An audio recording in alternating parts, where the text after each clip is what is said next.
having a massive rally at the outskirts of Hyderabad, and we know that there are several implications that hints towards the early resolution of the assembly. With camera person Ashok, this is Anupriya reporting for India Ahead.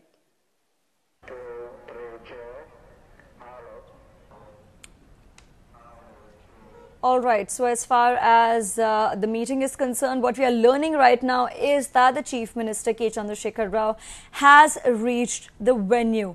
Now, this is the latest information that we are picking up right now. The Chief Minister has reached the venue, which means that the meeting might begin at the scheduled time. The meeting is expected to begin by 4.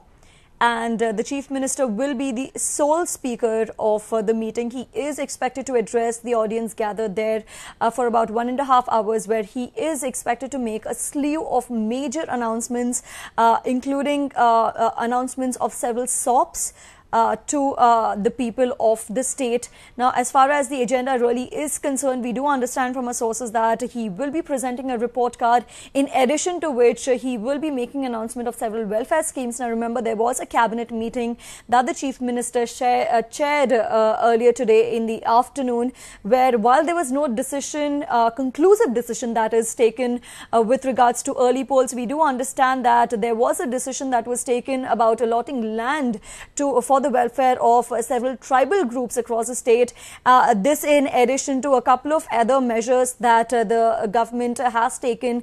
The cabinet meeting, the timing of the cabinet meeting, of course, was being taken as a speculation, being linked to a decision on the early polls. But that, of course, did not happen, because our sources say that the meeting concluded with absolutely no talks on the dissolution of the Telangana Assembly. And what we are also learning is that a decision to that effect might be taken during the next cabinet meet. Whether or not this will allow the Chief Minister to really talk about early polls during this mega event, it remains to be seen. But what is playing on your screens currently are some live visuals from Kongara Kalan in Hyderabad, where that meeting will get underway in about half an hour's time, because the Chief Minister, we are being told, has already reached the venue.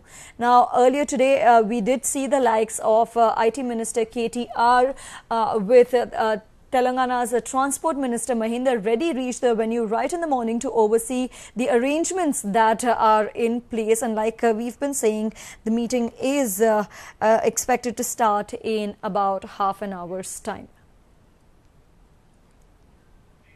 So this will continue to be our top focus. But before we move on to some other details about this event, it's time to slip into a short break. Stay with us.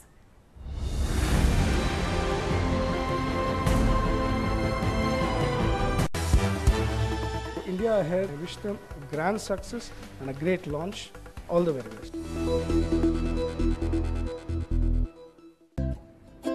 ये Matrix की app क्या कमाल चीज है। What an all-rounder. इसके साथ hotel book करो, cab book करो, लंदन में शॉपिंग करो, मैडम तुसाड्स घूमिए, लॉर्ड्स का टूर कीजिए और दुबई में एक्सक्लूसिव डिस्काउंट्स पाइए। रिचार्ज कीजिए, डेटा ट्रैक कीजिए, फॉरेक्स ट्रैक कीजिए। थके हो यार ऐप के बारे में बोलते बोलते। एक काम कीजिए, खुद ही डाउनलोड कीजिए। मैट्रिक्स, कुछ तो बात है इनमें।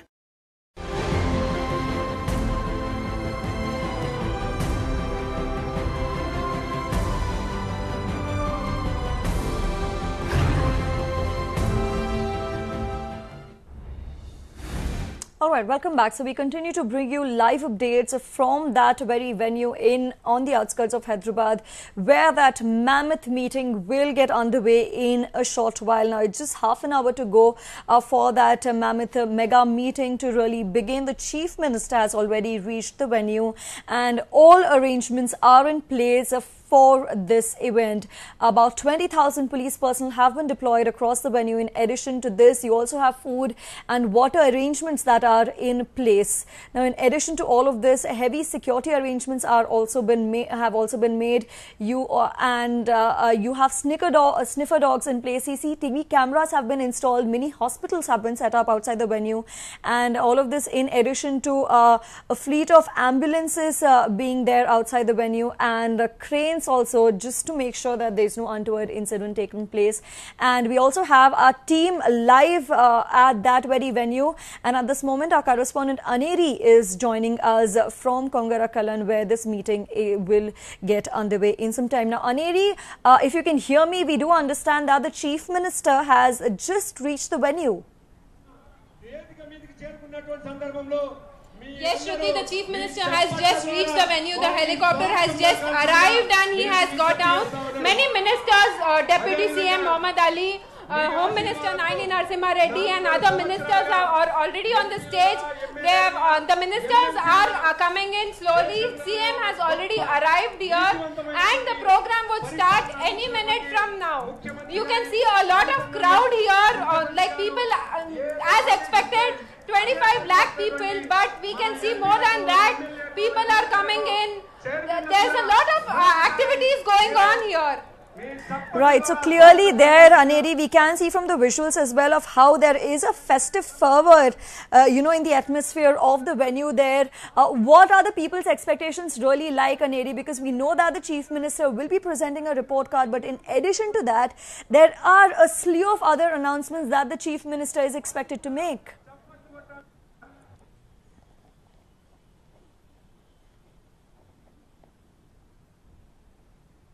All right, looks like we lost her, but we'll try to get her back in a short bit. But yes, we have confirmed reports now of the Chief Minister reaching the venue. We are being told that he just happened to reach, so the meeting can begin at any point of time from now. Now, the scheduled time was 4 o'clock, but what we do understand right now is that a lot of ministers are already on that sprawling dais, and they have begun addressing the crowds that have gathered at that venue. Now, there has been a constant inflow of people coming in from different parts of the state, and even as the event has almost begun with these ministers addressing the crowds gathered there, there has been a constant inflow of people coming in. Now, you can see the number of people really gathered there. It goes up into lakhs. The TRS government has already prepared to really entertain about 25 lakh people from across the state, with 25,000 people coming from every constituency of the state. Now let's cut across and listen to what Telangana's IT Minister KTR had to say when India had spoke to him exclusively about what to really expect from the meeting and the kind of arrangements that are in place. Well, this is going to be a very, very massive meeting, possibly one of the biggest public rallies by a political party in India. So I do believe that this is going to be a historic meeting in a lot of senses. So we are looking forward to it. In about 4 to 5 hours, Honorable Chief Minister will be here. He'll be addressing a number of issues, primarily the last 4 years and 3 months, and how the TRS government has fulfilled many of its promises in the welfare sector and also with respect to development. And if given another opportunity, how would we go about fulfilling many more promises is what we would be speaking about. So, sir, KCR sir is going to make some announcement. What is it? What kind of announcement? Well, it's in about 4 to 5 hours that he's going to speak. So to preempt him or to talk about what he's going to say would be premature, isn't it? Yeah. So, recently Rahul Gandhi had visited Hyderabad and they have told that they will win next elections in Telangana. What would you expect Rahul Gandhi to say? That TRS is going to form the next government? Of course not. Obviously, as the president of Congress party, he's bound to say that. He's expected to say that. There is nothing new in it. But ultimately, the fate of any political party is decided by the people. We have completely, reposed our faith in the people of Telangana. And as we proceed further, like I said, our bosses are in Gully, in Telangana's Gully. Unfortunately, the Congress party bosses are in Delhi, and BJP bosses are in Nagpur or, Delhi. And other parties, have bosses elsewhere. The only party which has a deep-rooted respect, a deep-rooted connect with the people of Telangana is the TRS, as was proved in the Telangana agitation as well. So therefore, the people of Telangana have sailed with the Honorable Chief Minister in the last 4 years and 3 months. And we believe that they will continue to bless us, endorse us, and take us forward and guide us forward in days to come as well. So will TRS form its next government in Telangana? Without a question. I don't have any doubt in my mind. Do you? Thank you so much. KTR speaking exclusively to India Ahead, he did not really divulge information about what the announcements will be that the Chief Minister will make, and resonating him is his sister K. Kavita, who is also a TRS MP, who also hinted at the likelihood of major political announcements at the rally. Let's cut across and listen to what she had to say when she spoke to us exclusively. A lot of political developments in the state of Telangana, and amidst speculations of early polls, there's a big September 2nd public meeting being held in Telangana, and joining me senior TRS leader and MP Kavita ji. What is first going to be this meeting all about? September 2nd, will we see any announcements? You will see a lot of announcement, but each and every announcement I'm hoping will be only towards the development of Telangana, and this is a meeting where our Honorable CM will be addressing the people of Telangana and basically apprising them of the developmental activities that we have taken up in the last 4 years. And any political announcement, it will be interesting to also hear from him, so I will not spoil the surprise for you. But the meeting fundamentally will be about the development aspects of Telangana. So what kind of arrangements have been made? How much people are expected to come, and what kind of achievements you're going to take to the people, and what's the key reason for having this political big public meeting at this particular time? See, this is going to be a mammoth meeting. We are expecting about, and in fact more than 25 lakhs of people. Around 2,000 acres of land has been separately earmarked for it, and huge arrangements trying to make sure that people, don't, the stampede doesn't happen, and trying to make sure that the health issues will be addressed and the sanitary issues will be addressed. So all of that is being taken care of very well. And of course, TRS party had this practice of holding huge public gatherings from the movement time. So it is not new for the TRS party, but we've done a meeting with around 15 to 20 lakh people during the statehood movement also in Warangal. So this is in Hyderabad that we are doing, and it is going to be more than 25 lakh people. So the idea is whatever 4 years of governance was, however it was, we just want to show our progress report to the people of Telangana, because people of Telangana are our high command, so we need to tell them what we have done these 4 years. How are you seeing recent developments? There are a lot of meetings that the Chief Minister is holding with the party, then he goes to Delhi, then he meets a lot of union ministers, he meets the Prime Minister, then he comes back, then there's a talk of a cabinet meet, and this September 2nd meeting. Are we seeing Telangana going for early polls? See, last 4 years we have majorly focused on the governance, and this year is of course an election year, so we have to work closely, making sure that the party is also intact and strongly knit, and not trying to address any gaps that may wherever be in any of the constituencies, and making sure whichever constituencies we have lost earlier, trying to win them back, etc. So there's a lot of party work happening now in this year. So that is why you see when we try to address issues with Delhi, we come back, make sure we meet with all the department ministers, take back more issues to the Delhi. So it's nothing more than gearing up for this election year. That is what it is. We've spoken to a lot of other TRS leaders, and they say that there's an administrative alliance with the BJP, but not a political one. So now can we see a political alliance also, maybe post-poll alliance, or is there any kind of understanding with the BJP that TRS is having at this point of time? Nothing at all. The only courtesy that we extend to BJP is because they are a ruling party in the central government. So as Government of India and Government of Telangana, we have to have a cordial functional relation to make sure that our people get what is deserved for them. So we don't play politics with our people's welfare. So for our state to progress and develop, we have to have a cordial relation with centre. So that is what it is. Just one last question on the opposition. Congress is planning to alliance with all the other opposition parties here also. So they're trying to make a fight KCR versus all in Telangana. How does TRS sees the opposition parties here? Do you see that they are going to be any sort of a challenge or a threat here? And not at all, because last 4 years that is what they have been doing. All the political parties versus TRS was the situation in Telangana from last 4 years. And every by-election, despite all the opposition parties coming together, TRS has won fair and square, and I'm sure 2019 elections also will see the same result. Just one last question. As an MP, as a senior TRS leader, if early polls is an option, what would be your decision, or what would be your opinion? Or are we going to hear some concrete political decisions being announced in September 2nd meeting? See, individually, I don't think I should have an opinion on that, because as a party soldier, whatever party decides will go with it and work for the party's victory. Thank you so much for speaking to India. Thank you.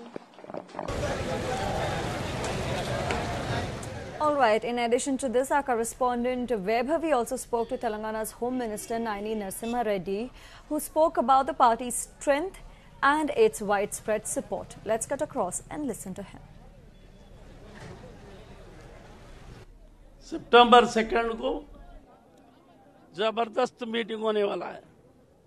Hindustan में कोई political party organise नहीं किया, वैसा सभा यहाँ करने जा रहे हैं हम लोग।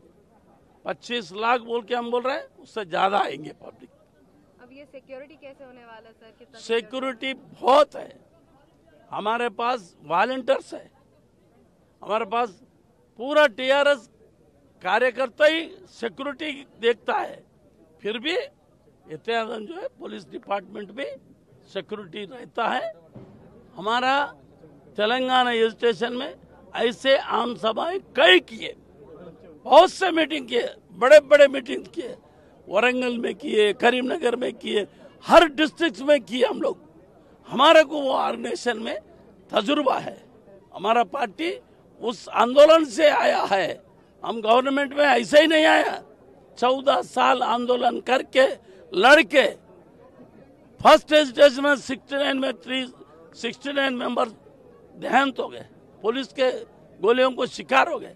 हमारे बाद में 2001 से जो आंदोलन चला, कम से कम 1200 लोग वर्कर्स खुदकुशी करके मर गए, कई लोग शहीद हो गए।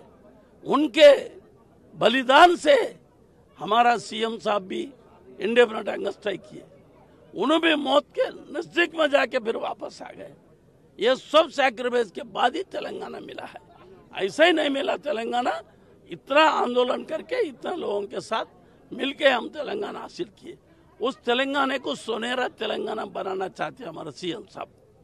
आज 4 साल में 400 स्कीम्स दिए हैं। हिंदुस्तान में 29 स्टेट में कोई स्टेट में हमारा तेलंगाना में ऐसा स्कीम्स नहीं है, वेलफेयर स्कीम्स नहीं है।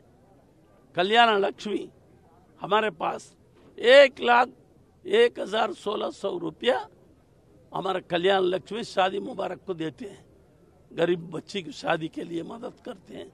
अभी कोई स्टेट में नहीं है ये, इंडिया में हमारे स्टेट में देते हैं। और रैतु बंधु स्कीम है, किसानों को मदद करने वाला वर्ल्ड में कोई नहीं है, इंडिया में कोई नहीं है। हमारा सीएम साहब 1 एकड़ को 4000, एक फसल को 2 फसल हुआ तो 8000 रुपए देने का फैसला किए। 4000 रुपए दे दिए और 4000 रुपए नेक्स्ट टाइम दे दिए।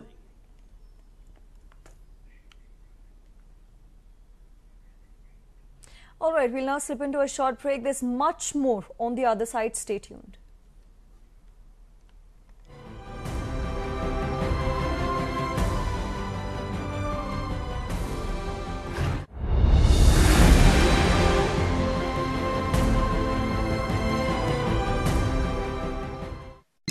हाँ मम्मी। हारिया मेरा बच्चा। कुछ खास नहीं मम्मी। सरसों का साग मंगा। यहाँ तो सिर्फ कल परसों का मिलता है। तुम्हारी बहुत याद आती है मम्मी। एक काम करते हैं, सुबह तुम फोन करना, दोपहर को मैं। The Matrix SIM card you can talk on and on and on because it doesn't cost the air. घर आजा। नहीं वापस नहीं आवांगा, बस फोन करते रहना mummy. Get free calls and unlimited data with Matrix SIM cards.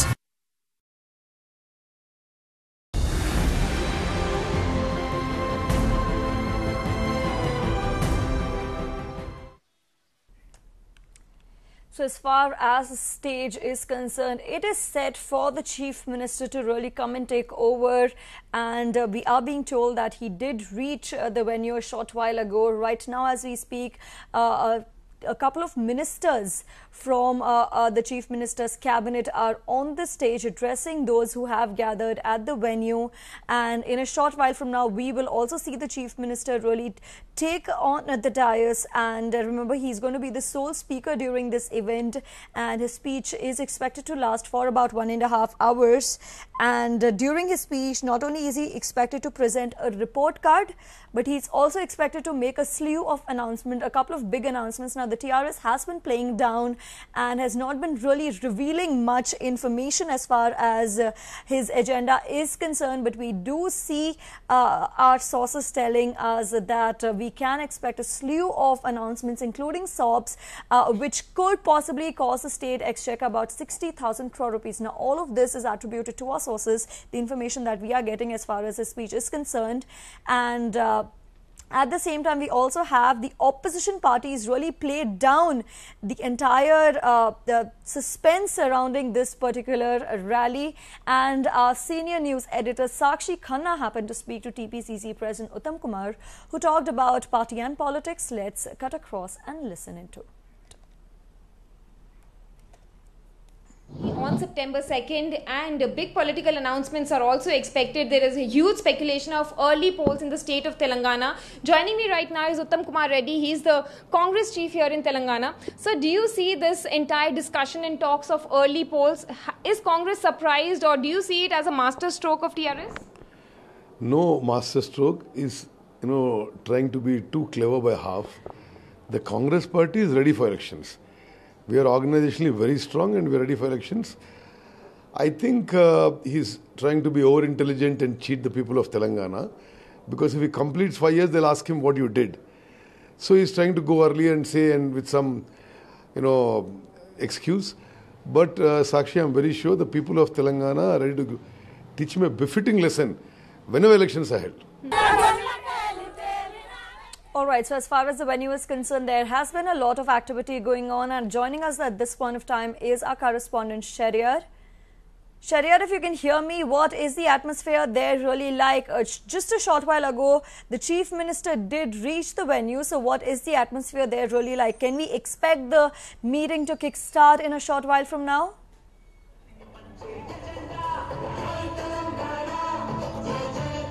Yes, so you rightly pointed out the Chief Minister's helicopter just landed across beyond the stage, and as soon as the helicopter came in, there was a huge cheer from the crowd, and the atmosphere from there on has just lifted.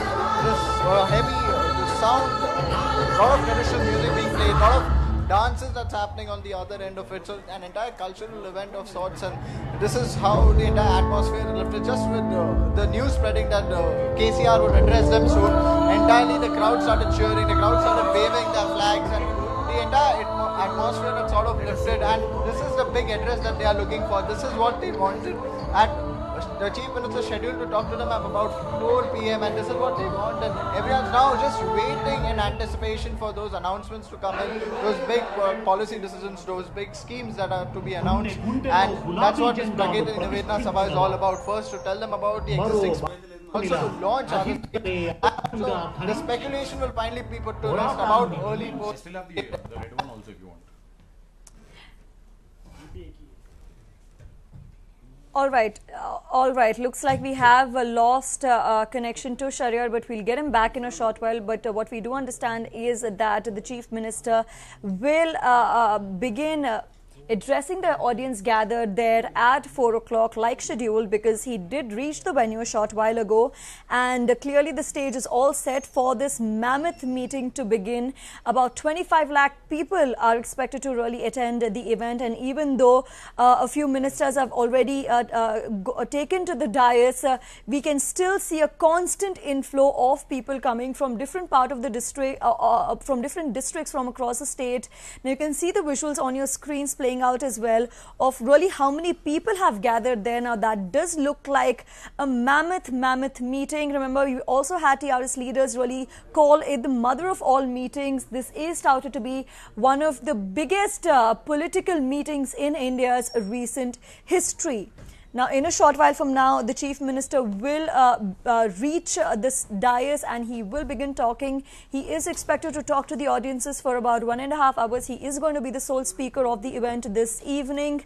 And not only is he expected to present a report card of his government, of what all his government has really done in the last 4 years, but he is also expected to make a slew of big political announcements. Now, whether or not he will make an announcement to the effect of the state going in for early polls, that remains to be seen, because our sources tell us that the issue did not really come up during the cabinet meeting which the Chief Minister chaired this afternoon, as far as a decision to that effect and a conclusion is concerned on the issue of dissolving the assembly is concerned. That has not been taken. We are being told that there will be another cabinet meeting that the TRS chief will be chairing in a few days from now, and that is when a decision to that effect might be taken. But it does remain to be seen whether or not that big announcement will be made. Now, for more on this, we also have Shahryar joining us right now. Now, Shahryar, the big question really is, will he or will he not? As far as the cabinet meeting is concerned, they did not really conclude as far as dissolving the assembly, on the issue of dissolving the assembly. But whether or not this issue the Chief Minister himself rakes up during this mega event, it just remains to be seen. This dais up there, and the next point that is most importantly is putting an end to the speculation whether or not we will go in for the state of Telangana would go in for early elections. This is the stage where he is supposed to deliver or supposed to address the particular issue, and we'll have to wait and watch for the announcements to take place. But right now, as we can see, the crowds are swelled up. The stage is set for the Chief Minister to make his final announcement, and to make his announcement that is the most important. Rani with camera person Dilip for India Ahead.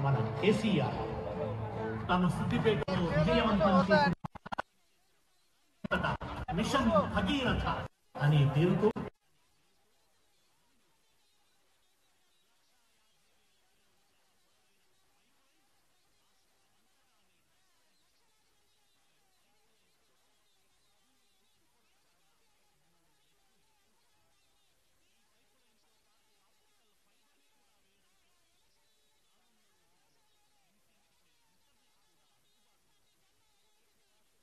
అభివృద్ధి దేశం అభివృద్ధి అని నమ్మిన నాయకుడు కేసీఆర్. సాఫ్ట్వేర్లు హార్డ్వేర్లే కాదు, ప్రతి కులవృత్తి ఒక గొప్ప నైపుణ్యమే. So we are having some issue as far as connection with our team is concerned, but we do have a team there at the venue who are bringing us those constant updates. You can also see some live visuals playing out on your screens from that venue at Kongarakala.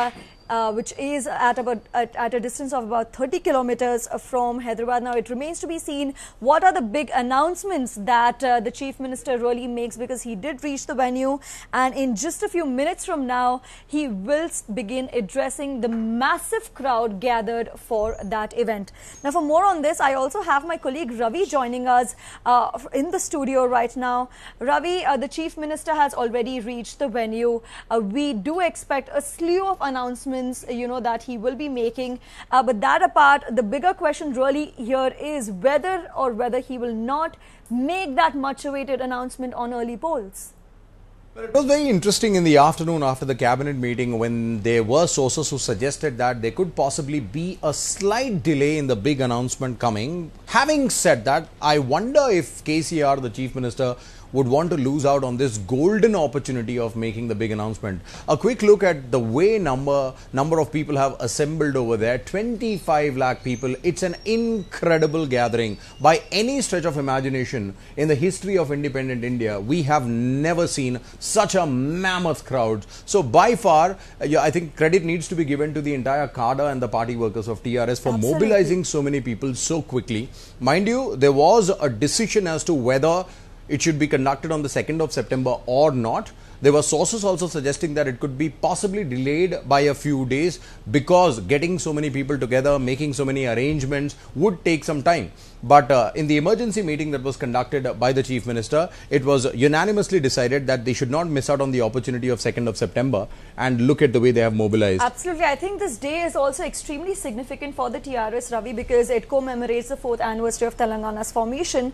In addition to that, the fact that this day is a Sunday has just benefited excited the TRS party even more because you have more people really coming down for the event. Now, they did expect a crowd of 25 lakh people to really gather there, but that might as well translate to reality given the fact that it is a Sunday because people started coming in late last night. Indeed, people started moving from very early in the evening yesterday. Mind you, a lot of people from remote areas of Telangana have been included in this rally, as we all understand that at least 25,000 people from each constituency were the target given by the Chief Minister to the party workers and all the leaders.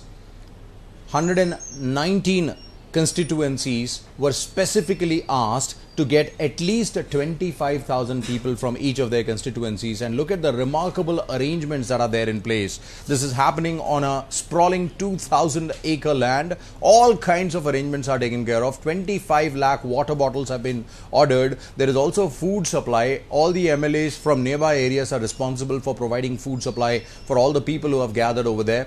Not just that, in terms of infrastructural challenges that they had to go through, they have laid down specific roads. New roads have been laid. Electric poles have been erected.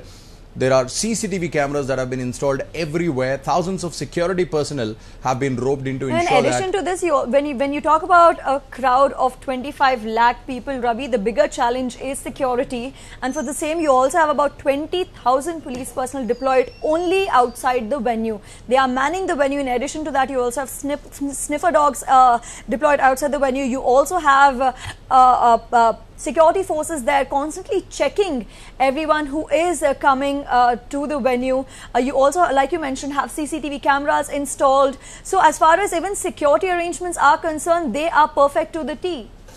And for our viewers who do not know much about this area, well, this is on the outskirts of Hyderabad, and as Shruti was pointing out, massive arrangements. Also, it rained quite heavily last night, and some of the parts of the stage as well as some of the other towers that were erected to make sure that demarcation of the people was done, some of those towers actually collapsed, and still they put it together by this afternoon to ensure that there is absolutely no slip up whatsoever as far as this rally is concerned. As far as the weather is concerned, Ravi, it has been a little dicey because there were slight showers in the morning, but that did not really dampen the spirit of people who have gathered there to be a part of this event, because we did see a lot of festive fervor there. You know, it's being celebrated like a festival. You have dance performances, you have performers really come down and keep the audience entertained. In addition to that, there are about 500 folk singers and dancers. So as far as the spirit there really is concerned, that is, you know, they're right on the top, because people are clearly not getting affected because of the weather conditions, because the weather department has predicted that there will be slight showers across the city today. We did also just a short while ago witness some really heavy showers lashing the several parts of the city. So despite the weather conditions, you still have that humongous gathering there, Ravi. Indeed, a massive gathering, and as Shruti pointed out, for those who are not in Hyderabad, well, it has been raining pretty heavily in several parts of Hyderabad, including the area where we have our studios. But if you look at that gathering, I think that looks absolutely unperturbed. And luckily for KCR and for the team of TRS, there doesn't seem to be much of rain that is expected in that particular area. This is in the outskirts of Hyderabad, about 30 kilometers away from the international airport, which technically makes it about 60 kilometers away from the center of the city. And in that area near Kongarakalan, we don't really see much of a shower at this point in time. And I don't think this crowd will be deterred even if there is a heavy downpour, because they are there to listen to their leader. Kudos to the team for mobilizing such a huge number of people. Reminding our viewers once again, it has never happened in the history of India that such a massive crowd has been mobilized. The last time around, KCR himself had a big rally in Warangal, and that was when the Telangana movement was at its peak. Right. And even at that time, they had about 1 million people, 10 lakh people. Now you have got 2.5 times of that. Absolutely. So here, clearly the intent is there that he wants to make a big statement, and that is what brings the question forward as to whether we can actually rely on the sources who are telling us that the big announcement might not happen today. If he has to do it, this is the biggest possible opportunity. Absolutely, in front of 25 lakh people, if he can actually make that announcement. But another question really here, Ravi, is, and help me and our viewers understand as well, as to why exactly will the Chief Minister choose such a platform to make that big announcement? Now, that is another big question that, even the opposition parties are asking. Of course, everyone has been in a fix since speculations began over the state going in for early polls. But why this platform? Of course, he is trying to present a report card. There are several factors because of which the Chief Minister wants to go in for early polls. But why a platform like this to make that big announcement, if at all it does happen? Well, there is a larger thought process that he must have gone through before arriving at a decision like this, and this is something that we spoke about earlier as well. The very fact that KCR has ambitions to project himself as a national leader, wants to have a bigger say in not just the state affairs, even in the national affairs. Now, the efforts to actually forge a federal front have been on for the past year or so. He has had a series of meetings wherein he met Mamata Banerjee from West Bengal. He also had a meeting with Stalin from the DMK. He had a meeting with JDS. He had a meeting with several other regional parties. So efforts were on, but somewhere there was a little bit of a break that he took from those efforts, and he ensured that he cozied up to the Prime Minister. There was a very, very clear bonhomie between the Chief Minister and the Prime Minister that was evident in the past 2 or 3 months. There were several meetings that happened between the two leaders, and most importantly, the very fact that the Prime Minister gave his nod and even the President gave his approval for the new zonal system in the state has raised further question marks as to whether KCR and TRS would be cozying up to the BJP or the NDA coalition. If you look at the Chief Minister, he has got all options open. Number one, this is giving him incredible visibility. Everybody across the country who's watching this particular rally understands that KCR is no ordinary state leader. He is now growing into a very, very influential national leader. Whether he is part of the ruling government or not is a different story altogether. But even if there are efforts to forge the federal front, and KCR now is expected to play a significant role there. So that in itself proves the point that he's almost as influential as other regional leaders, the likes of Mamata Banerjee, or at one point we had Dr. M. Karunanidhi from South, even Jayalalitha. All of them have been very, very influential leaders, not just for their states, but even for the formation of government at the center. So that has been an ambition. And at the same time, he wants to make sure that he wins over the home territory, because that is what will fuel further fire to his ambition. If he wins handsomely in Telangana, what he can do is, then he can look at his options, he can weigh his multiple options. He has the option of probably joining hands with the NDA coalition, which looks like a possibility. We can't obviously guarantee because the values are slightly different for both the parties. Having said that, there's nothing that is stopping him from doing so if he wins handsomely in the forthcoming election, if at all the early polls announcement happens today. Not just that, if he wins handsomely, he can once again go back to his federal front ambition. He can once again start meeting all regional leaders and try and stitch together an alliance of sorts that could take on the BJP and the Congress come 2019 general elections. The other option that he has is probably join hands with, let's say, a Congress-led alliance, a Mahagathbandhan of sorts. Well, that is a question mark at the state level, but never say no in politics. It can always happen at any level. Even in Karnataka, if you take that as an example, JDS and Congress were contesting against each other. BJP and JDS contested against each other in several elections. But when it comes to government formation, you leave aside your egos, your differences, and come together. So there are multiple options that are available with KCR, but for all that to happen, he needs to mobilize his forces in the state. He needs to ensure that he wins it not by a narrow margin, but by a significant margin. Now, this is shock and awe tactic. He has literally taken the opposition by the scruff of their collar and told them that I am the biggest leader over here. I'm the tallest leader in this territory. The show of strength, 25 lakh people descending at one venue to listen to their leader speak, speaks volumes. And that is the reason why later this evening there is a press conference that the Congress has called in. We'll have to wait and see as to what their reaction would be. Yes, of course, they've been claiming that KCR is nervous because this government, as they claim, has not performed adequately. But again, that is their perspective. We'll have to wait and see how their reaction would be post this rally. For now, if this were to be a mini test of sorts for KCR, he has already won the battle, because you can already see 25 lakh people who have already assembled there. Absolutely. In fact, before we really get into more details on this, let's quickly cut across and listen to a report that our correspondent Aneri has brought us from that venue there, when she happened to speak to a couple of police officials to understand the kind of security arrangements that are in place.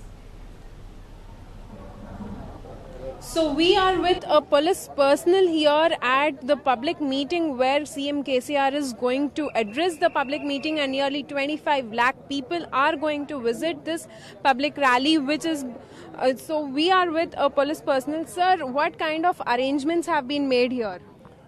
Here we did all security measures we have taken, and every 20,000 people already it is in the paper. 20,000 police are deployed and taking all the security measures, and free flow of traffic arrangement for those who are attending for meeting, coming for meeting from outside of the districts. Entire area is steriled. So, sir, what kind of instructions have been given to the other sub-cadreners and sub-police personnel? What kind of instructions have been given to the police personnel? They should be very alert and very prompt, and they will do their duty very polite manner, not to do any rash manner towards the people attending for meeting. Well, India Ahead, your channel has been at the forefront of all the action. Our correspondents, reporters as well as news editors have been all around the city bringing you as much coverage as possible. Aneri got in touch with some of the supporters who are waiting in anticipation to hear from their leader. Let's find out what she had to find out. So here they are some of the Muslim women who have come to the Pragati Nivedana Sabha to attend the public meeting which is going to be addressed by CM KCR. आपको किस तरह का support मिला है CM से, किस लिए आप यहाँ पे आए हैं? हम लोग को माइनॉरिटी स्कूल का और शादी मुबारक का और खेत करने वाले को करंट का सपोर्ट, करंट दिए और क्या बोलते हैं इंश्योरेंस करा LIC से, स्कूल है बच्चों को हर कुछ दे रहे हैं। आपको किस तरह का सपोर्ट मिला है? मैं खम्मम से आया, KCR साहब हमारे लोगों से शादी मुबारक, माइनॉरिटी स्कूल्स, हमारे उप मुख्यमंत्री साहब मोहम्मद अली साहब से सपोर्ट करते हैं। सो KCR सर अच्छा आदमी है। सो KCR सर माइनॉरिटी लोन्स है ना, माइनॉरिटी बेनिफिट्स, पूरा बेनिफिट्स वो तरफ से अच्छा स्कीम्स है। These were the women of the Muslim women who say that KCR and TRS government has given them full support with in helping them with Shadi Mubarak scheme and education for girl child and other schemes related to minorities also. With camera person Dilip, Aneri Shah, India Ahead. आज एक उद्यम करके तेलंगाना लेके आए सो वाले CM, एक government form करके वो गवर्नमेंट में भी आज एक KCR बोले तो एक ब्रांड है। वो ब्रांड क्या है बोले तो आज हम गोल्ड एक सोना का तेलंगाना बनाते बोल के एक निनाद दे के बाहर आया, तेलंगाना लेके आया और एक सोना तेलंगाना बनाते बोल के बोले सो हमारा सीएम आज कार्मिक लोगों को, हजारों लाखों लोगों को, हर एक जनों को परसों की परसों आरपी सीओ बोल के एक HR पॉलिसी था सीओ का, वो भी परसों में रिलीज करे बोले तो सालों से वेट करे। अगले 17 सालों से कांग्रेस वाले मैं है, हम ये करे वो करे बोलते, मगर कौन सा गवर्नमेंट में TRS गवर्नमेंट आने के बाद आपको किस तरह का सपोर्ट मिला है गवर्नमेंट से? एक बड़ा बेटा एक घर में है तो कैसा सपोर्ट रहता, वैसा हर एक घर में का भी एक बड़ा बेटा बन गया हमारा सीएम। और अभी नेक्स्ट इलेक्शंस में फिर से TRS गवर्नमेंट आएगा या आपको क्या एक्सपेक्टेशंस है गवर्नमेंट से? फिर से 100% आगे में भी हमारा सीएम जीतता, वो KCR ही सीएम बनते, वो सोना तेलंगाना में भी हम लोग भी महिला लोग भी आज असल हम लोग हर एक महिला इंसान वॉलंटरी काम करने के लिए स्वच्छंद यहाँ आके वॉलंटरी कर रहे हैं हम लोग। Right, and our correspondent Shariar brings us the latest as far as the transport arrangements are concerned. Let's cut across and listen to his report. We are at Kongara Kalan and this is one of the designated parking spaces. Now Kongara Kalan, mind you, is the venue for the Pragati Mahasabha that is to be held here by KCR, and this Pragati Nivedana Sabha, that is a huge gathering, has called in people from various districts in the state, and they have been using these buses, these TSRTC buses, and a fleet of about 7,000 strong buses has come here, and they are making sure that people from across districts come reach this venue, this mega Pragati Nivedana Sabha, the mega mother of all rallies that has been promised, and so as maximum crowd comes here, and we are with a bunch of supporters here, and we'll ask them from where they have come and how much time they have taken here to just reach the venue. Sir, आप कहाँ से आए और आपको कितना time लगा यहाँ पे पहुँचने? 6 hours journey, 6 hours. और सर कहाँ से आए हो? सतपल्ली, खम्मम डिस्ट्रिक्ट, अरसरलापाड़, एमसूर मंडल, अरसरलापाड़. सर और आप आए हो ये सपोर्ट करने आप केसीआर को support, TRS party and Ponguleti Srinivas Reddy and latest Matta Dayanand Vijay Kumar, Sathupalli नियोजकवर्गम. सर एंड आपको क्या चाहिए मीटिंग से? आप क्या अनाउंसमेंट हो आपको चाहिए? कुछ अनाउंसमेंट चाहिए केसीआर से? केसीआर से announcement who are not Khammam district as a जन प्रतिनिधि सभा आएगा बस. Early morning 3 hours. So here we have it. There are many of these supporters here who have said that they have travelled across for 6 hours, and they have come here from districts as far as Khammam, from districts far off, just to reach this venue and just to make sure that they can express their support to the particular MLAs that belong to that particular constituency, and also just to make sure that KCR gets the support and gets the affection that he has been asking for, and they are the main reasons for the success of this particular rally. This is Sheria Rani reporting for India Ahead with camera person Srinivas. See, that was exactly my point, Shruti. If you look at some of the people who spoke with regard to the rally that they're attending right now, of course, that lady who appeared next seemed to be like a party worker. The one who said that KCR had become a brand. But she was right when she said that KCR has become a brand. In the past 4 years, the kind of governance that the TRS has offered, the kind of policies that the Chief Minister has come up with, very, very interesting, very, very innovative policies that are addressing not just one section of the society, but multiple sections. Even the lady, the Muslim lady who spoke earlier, she spoke about Shadi Mubarak. Right. Shadi Mubarak has become a very, very big program for the state government. Earlier, the allocation was only 50,000 rupees, but now the allocation has gone up to 1.5 lakh rupees, and mind you, that money reaches the family on the day of the wedding. Likewise, there is a similar program for the Hindu community, which is also a blessing of sorts from the state government on the day they get married. So all these initiatives which have been taken by KCR have become immensely popular. Some of the flagship programs have started reaping rich dividends and rewards, and that is what is giving confidence to the Chief Minister that this is the most opportune moment. If he has to go for it, he has to go right now, and that's when he can look at focusing on the bigger picture, which is the national canvas. Right, and before we really get talking on that aspect, let's quickly cut across and listen to what KTR, the IT Minister, had to say when he spoke to India Ahead exclusively earlier about this mammoth meeting which is being organized.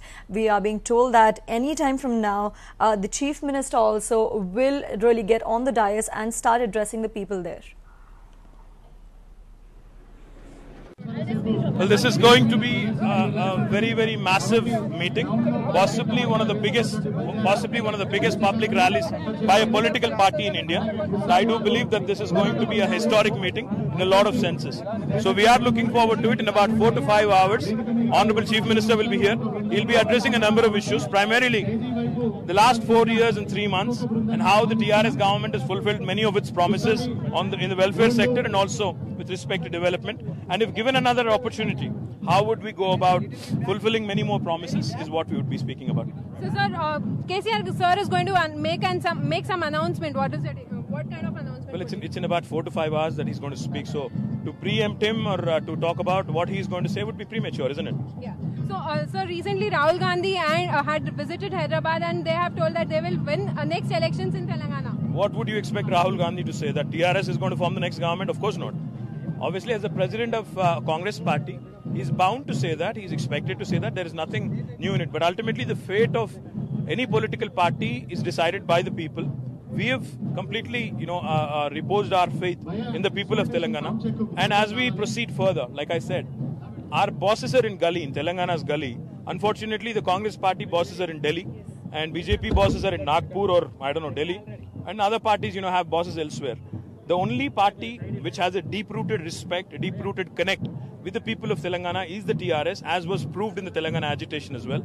So therefore, the people of Telangana have sailed with the Honorable Chief Minister in the last 4 years and 3 months. And we believe that they will continue to bless us, endorse us, and take us forward and guide us forward in days to come as well. Will TRS form its next government in Telangana? Without a question. I don't have any doubt in my mind. Do you? Thank you so much. What is very interesting is the stand taken by KTR and KCR. If you look at some of their statements that have come out in the recent past. Now, earlier KCR was at the forefront of launching an attack both on the NDA as well as the UPA when he suggested that it was time for a federal front to come forward. Now, in the past 2 or 3 months, ever since he has had a series of meetings with the Prime Minister, ever since the centre has been approving some of the demands of the state, he has gone slightly soft on making any anti-BJP statements. His offensive was at an all-time high when Rahul Gandhi came to Hyderabad. But he never spoke against the BJP. Over here, KTR is talking about both of them. He speaks about the fact that this is the government which is in the gully, the other one is in Delhi and the other one is in Nagpur. So attacking not just the Congress, even the BJP. Now, these are mixed signals that are coming in from the father and the son. On one hand, the father has gone slightly soft on the BJP, but the son is keeping the offensive open against both the parties, which again raises the question mark that what is the option that KCR will go for in the event of there being an early election in the state, in the event of they winning it handsomely. We'll talk about that, but before that, I believe we have KCR's daughter and of course the MP from Nizamabad. Yes, our senior news editor Sakshi Khanna had in fact spoken to Kavita. Let's cut across and listen to what she had to say. A lot of political developments in the state of Telangana, and amidst speculations of early polls, there's a big September 2nd public meeting being held in Telangana, and joining me senior TRS leader and MP Kavita ji. What is first going to be this meeting all about? September 2nd, will we see any announcements? You will see a lot of announcement, but each and every announcement I'm hoping will be only towards the development of Telangana, and this is a meeting where our Honorable CM will be addressing the people of Telangana and basically apprising them of the developmental activities that we have taken up in the last 4 years.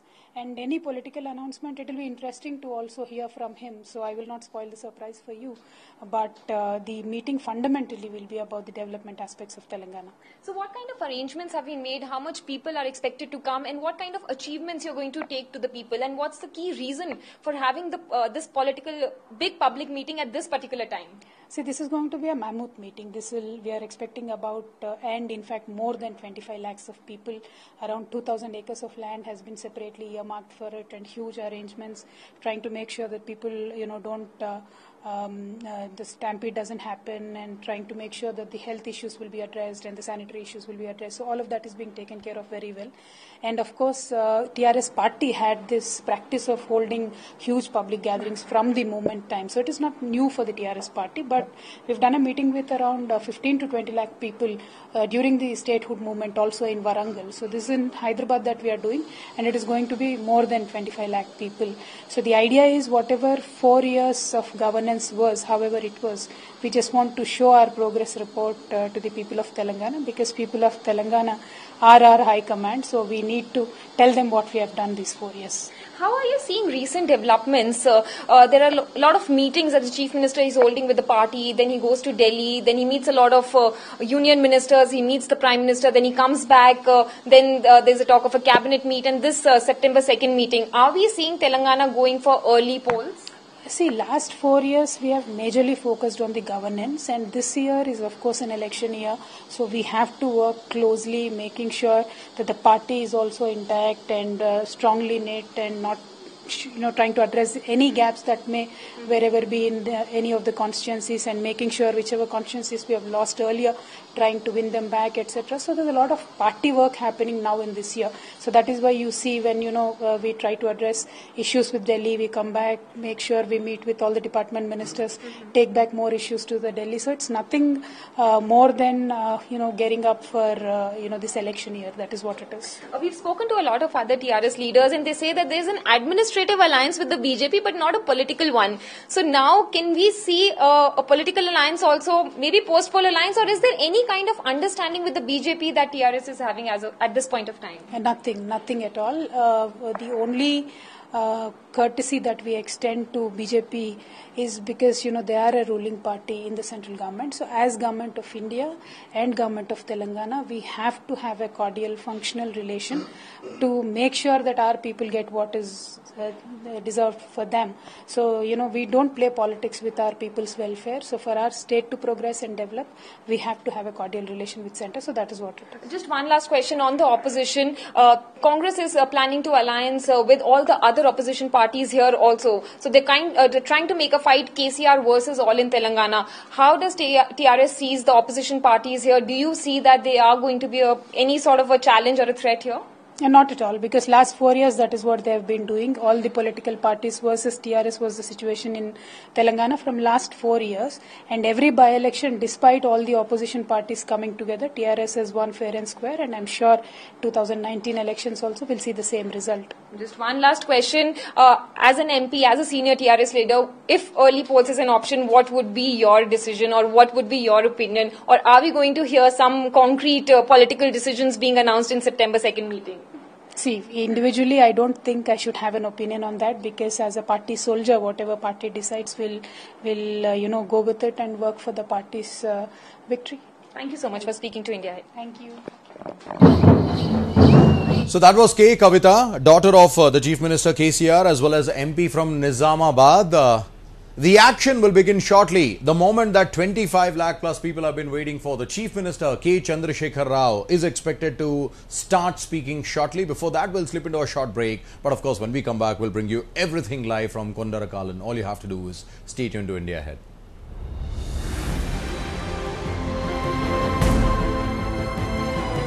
Hello, sir. Neha calling from Aisa Vaisa Bank. Sir, credit card. Credit card तो मेरे पास नहीं खो गया. तुम्हारे branches कहाँ पे हैं? Zambia, Somalia, Venice. Please hold, sir. No problem. Company का माल दारिया में दाल. When people from your company travel abroad, insist on a Matrix SIM card so they don't go on and on wasting company money. Hello, sir. My talk time getting over, sir. Last 10 minutes, please. Get free calls and unlimited data with Matrix SIM cards. They promise to disrupt yesterday's status quo. They look to provide solutions where others are still asking questions. Bold, sharp, savvy. They dare to dream. But is the startup landscape churning inspiring stories? Join me, Shruti Mathur, as I try to understand not just what makes India among the world's startup capitals, but also what makes the Deccan the startup capital of India and what really goes into taking India ahead. I wish India Ahead channel a bright and prosperous field in the country. It should be a unique channel instead of another channel which is added to the existing channels. It should reflect the views and the will of the people in this country. I hope all success to this channel.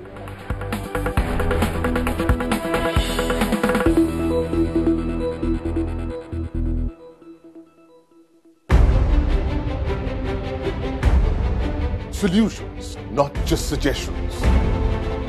Options, not just opinions. Answers, not just questions. Anything and everything that will take India ahead.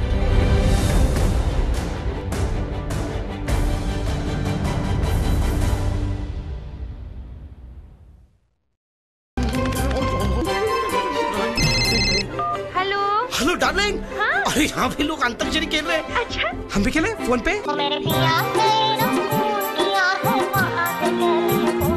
जा जा जा कबूतर पहले प्यार की पहली चिट्ठी. The Matrix SIM card you can talk on and on and on because it doesn't cost the air. जाओ मैं बात नहीं करती. Get free calls and unlimited data with Matrix SIM card.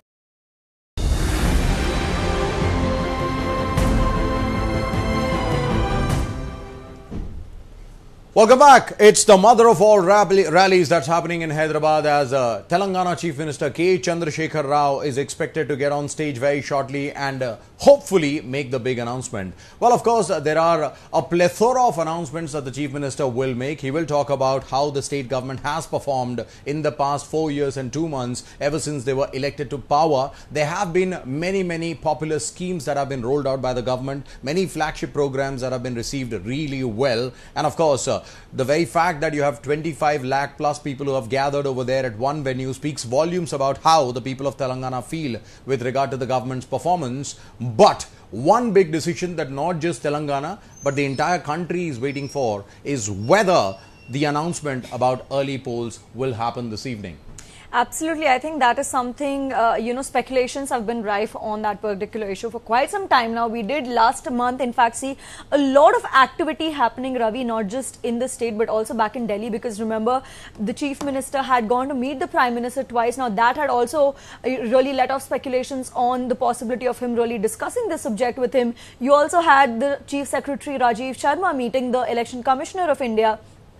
So all of this does in fact give away hints. Now, in addition to that, what really is in an advantage for the Chief Minister as far as today's meet is concerned is the President really giving his nod for the zonal system, which just happened a day ago, because remember it was on Wednesday that the President had given an approval, and the very next day you did have the Home Ministry come out with a statement. So what I'm assuming really is that this particular issue will feature very, it will really feature, very effectively in his speech today.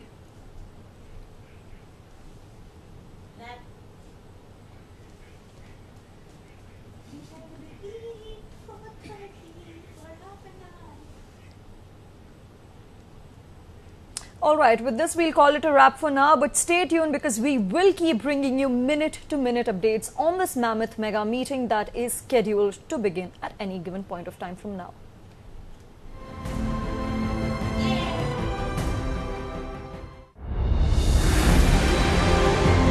Roll the latest news updates. Get the new India Ahead News app, available on Play Store for all Android users. Download now.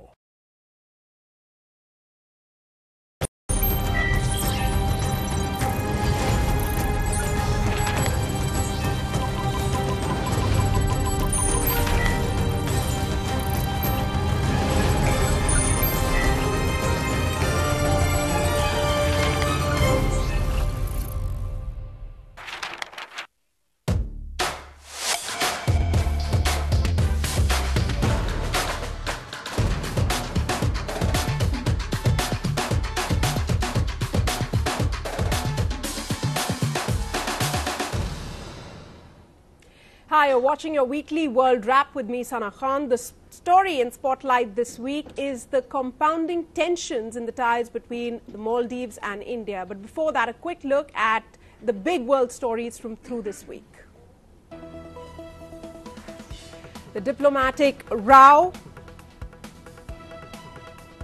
India's deal for S-400 Triumph jets rattles the United States. Top Pentagon official cautions India, warning there are no guarantees for a special waiver from US sanctions if it buys weapons from Russia.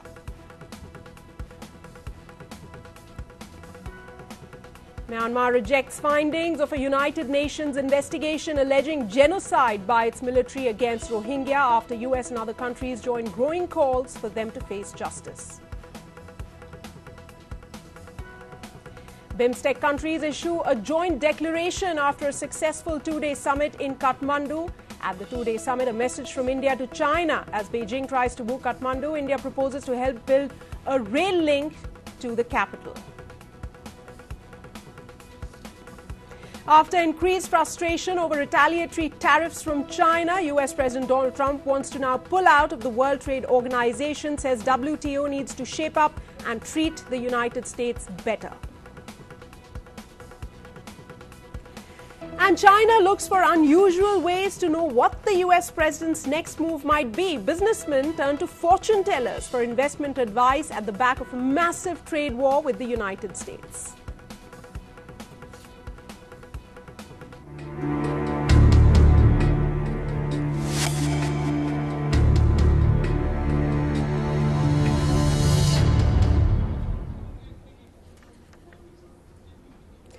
The diplomat diplomatic row between India and the Maldives has taken a turn for the worse. This after the Indian Ocean archipelago called for the withdrawal of the 2 Indian military helicopters and personnel who are posted there. Relations have been on the slide ever since President Abdullah Yameen briefly imposed a state of emergency in February and defied a Maldives Supreme Court order that called for the release of 9 key opposition leaders who had been accused of treason. Instead of taking steps to improve the political situation by reaching out to opposition leaders ahead of the September 23rd presidential election, Mr. Yameen has persisted with a confrontational approach and kept top opposition leaders such as former President Maumoon Abdul Gayoom in custody. Is the move being backed by China? Well, the opposition, including exiled former President Mohammad Nasheed, has repeatedly expressed concerns that the upcoming election may be rigged. The opposition leaders have also called on India to intervene if necessary militarily to end the impasse in the Maldives. The hostility with India again spilled into public domain last week, with Malé registering a strong protest with Indian authorities on a tweet posted by a BJP MP that India will invade the Maldives if polls are rigged. Now, before we move on and talk to our panel of guests, let's take a quick look at some important pointers to put things in perspective. First, Malé on a collision course with New Delhi. These are the key points. We understand that India has high geopolitical stakes in the Indian Ocean, specifically in the Maldives. India has been throughout this time very vocal ever since the government has taken over against Yameen's treatment of former President Nasheed. That's another point that is quite important in this whole impasse. Also, if we take a look at the next pointer, Maldives presidential elections, they are coming up. They are scheduled to be held on the 23rd of September, and that is very important. India is very closely watching how the election goes on. Opposition leaders and the Chief Justice, they have been put in jail. That's a worry. The opposition has been trying to rig this issue up, and as the elections approach, this has become big. India has backed the European sanctions against the Yameen government, so also clarifying which side India is on. Overall, India is very unhappy over the way Maldives is conducting the election process and will be going ahead. Now, what's the latest low in the ties between India and Maldives? India had gifted 2 choppers to the Maldives. This was back in 2013 under a deal. Maldives had recently asked India to take back its helicopters and personnel who are posted in the island nation. This because the agreement on both the helicopters expired this year. It expired in June this year, 30th of June to be precise. India, as of now, has 28 Navy personnel that are still stationed in the Maldives. They also want them to be sent back. And India is the Indians who are working in Maldives are waiting for renewal of work permits. That has also been another contentious issue. Now, India at the same time is also very wary of China's role when it comes to the Maldives. Yameen signed a free trade agreement with China. This was very recently in December 2017. Also, China secured Maldives' backing for the Silk Route, the whole Belt and Road initiative. It's a big point to be noted. Beijing also is known to be making huge investments in infrastructure projects as well in the Maldives, and India is wary of that. Nasheed has accused China of land grab in the Maldives. He says China is putting the Maldives in a huge debt trap. He's been saying this for a while now, but China continues to increase its influence in the region. Maldives is strategically very important, located around 700 kilometers from the Lakshadweep Islands. And lastly, India is very concerned about the security implications of a massive Chinese presence there. We'll be talking about this. Joining me live right now is Ambassador Suresh Kumar Goyal, former diplomat. Eva Abdullah, MP from the opposition MDP party, joins me live from Malé. In fact, Eva, if I can start by asking you first, give us a sense of, where do India and Maldives ties stand according to you? There is considerable tension that's building up. What has changed back in Malé in the last couple of months?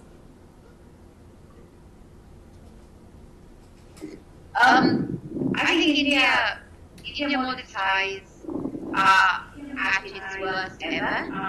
Under President Yameen's regime, the Maldives traditional ties has worsened, not just with India, but practically the entire world, apart from China, that is. with India, we've seen the situation, the relationship get worse day by day. And we're at a situation where we have broken our relationship with our closest partner ever. Right. Ambassador Goyal, coming to you now, let me start by, asking you to put things in perspective. How bad does it look right now? Well, at the moment, really, if you have to look at the situation, it does look bad. A diplomat would never say how bad it is or it's irretrievable, but I think it's pretty bad in the sense that Yamin, the present president, seems to be totally there seem to be two problems really. Number one, of course, that he seems to be totally with the Chinese really in terms of the strategic picture. And number two, he seems to be encouraging radicalism, Islamic radicalism in the country. And there are reports that even there are ISIL fighters in the country. So both these factors, they are a cause of worry to India strategically and politically, yes. Okay. And do you think the summoning of the Indian High Commissioner in the very latest standoff that we've seen, it is perhaps the latest sign, it's been building up, of the lack of trust that we are seeing between India and Maldives? So where is this headed? Election is around the corner. India has made its intention clear. I think essentially calling the High Commissioner, etc., these are the part of the diplomatic life which keeps on happening. Therefore, I mean, these are ways of expressing displeasure or protest and things like this. Yes, but the fact is that Yamin has been taking anti-India positions consistently ever since he became the president, not just over the last 1 year, much before that, over the last 5 years he has been.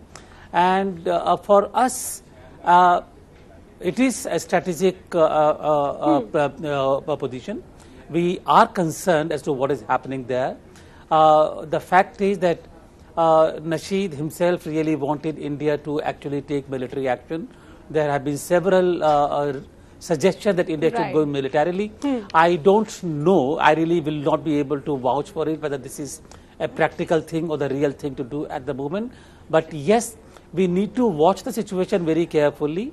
There are options possibly other than the military action, and I'm sure that those options are being very, very carefully looked at. Right. All I can say is that we can definitely not afford to lose Maldives as a key partner in the region. Which seems to be slipping away, but we understand India is working on a strategy. We hope it is. India, Eva, coming back to you, has considerable influence in the Maldives. We've talked about that. However, their ties have come under strain under Abdullah Yamin's government. He is, as Ambassador is pointing out, pro-China. Some recent moves have unnerved India, the biggest in recent days being Maldives asking India to take back the military helicopters and personnel deployed there. How is this being looked at there in Malé?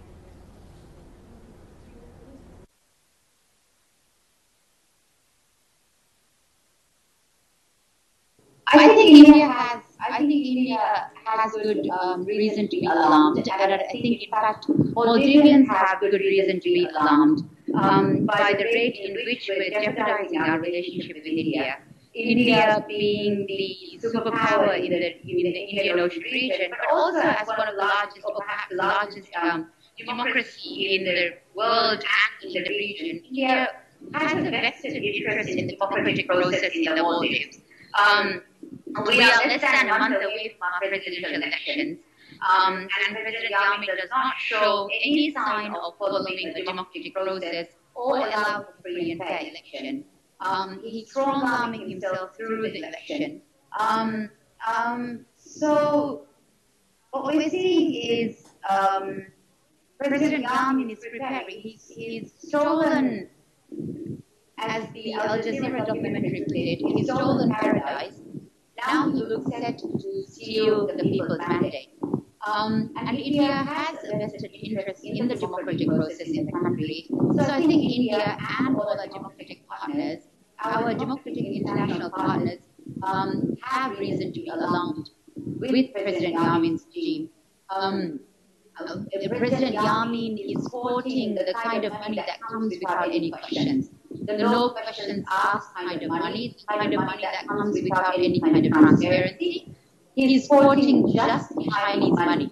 the Maldives is getting more and more into debt every day. We Maldivians have no idea how much debt we are into China. Last night, for instance, the government of Maldives opened the China-Maldives Friendship Bridge, which was supposed to cost, when the MD was in the government, the bridge was supposed to cost about $70 million, $100 million, but we hear it ended up costing us $300 million under President Yang. So we're getting more and more into debt with China at the cost of our relationship with other countries.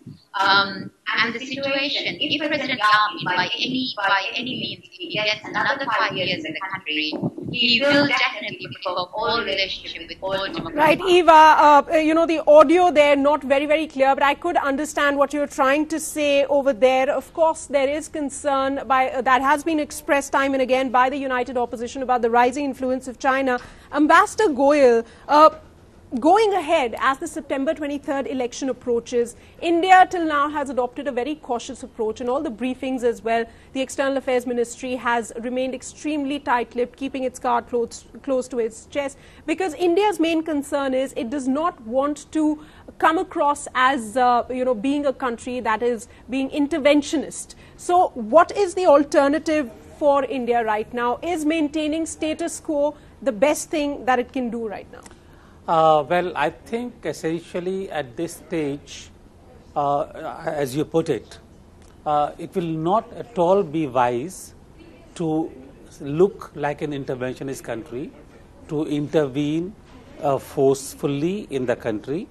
But I think to create an awareness, to understand that to allow a situation in Maldives where Chinese investments could cause long-term economic problems, debt trap, where it's quite possible that because of the Chinese building in future a port, a naval port in Maldives, could unwillingly drag Maldives into certain strategic issues. I think it is for the parties and the political process in Maldives to take action and to really think of the possible course of action in future.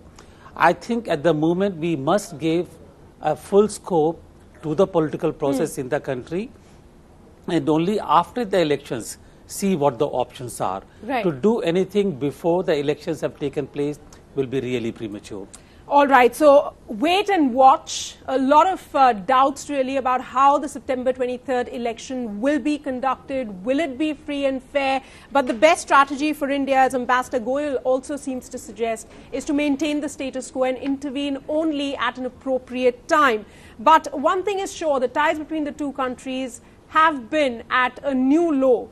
If you look at the recent incidents in the last couple of weeks now. That's all the time we have for on this edition. Thank you so much, Ambassador Goyal, for sharing your thoughts with us. I'd also like to thank Ms. Eva Abdullah for joining us there from Male. Thank you.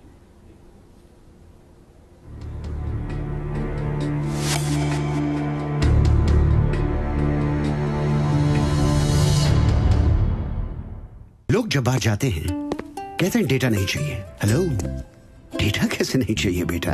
Google maps तो खोलोगे। और उबर कैसे बुलाओगे बेटा? Selfish के सामने वाली selfie tweet तो करोगे। कैसे चलेगा ये सब बिना डेटा के?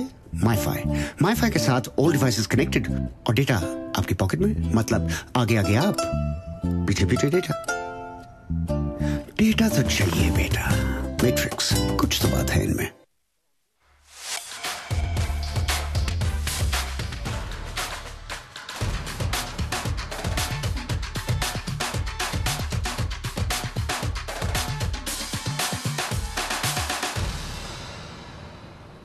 You're watching your weekly World Wrap. A look now at what else is making headlines across the world. US President Donald Trump warned Google, Twitter and Facebook to be careful after accusing internet and social media firms of political bias and censorship. He said the tech giants are treading on very, very troubled territory and must be careful since it's not fair to large portions of the population. India could face sanctions if it buys major weapon and defense systems from Russia, such as the S-400 missiles. The US said it cannot guarantee it will exempt India from the sanctions, under which any country engaged with its defense and intelligence sectors could face secondary sanctions by Washington. The US has imposed sanctions on Russia for its occupation of the Ukrainian peninsula of Crimea.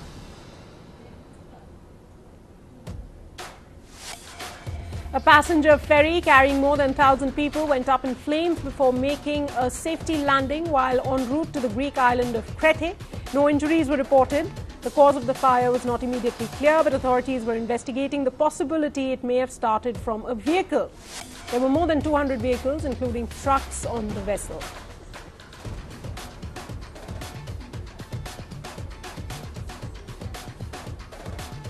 US President Donald Trump handed a red card to the media during a FIFA event at the White House in Washington, D.C. this week. While Trump was receiving lessons on football by FIFA President Gianni Infantino, who explained to him that red card is for when you want to kick out someone, Trump was prompt to show it to the media gathered at the event. India and Pakistan's military forces jointly participated in a mega anti-terror drill of the Shanghai Cooperation Organization held this week in Russia from 22nd to the 29th of August, aimed at better cooperation among member countries to deal with terrorism and extremism.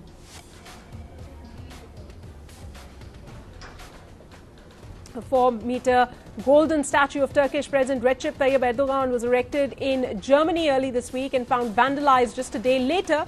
After being covered in graffiti that spelled out expletives, the statue was in fact removed as its security could not be guaranteed. The statue was reportedly installed as part of a project for contemporary art, but without the knowledge of local authorities.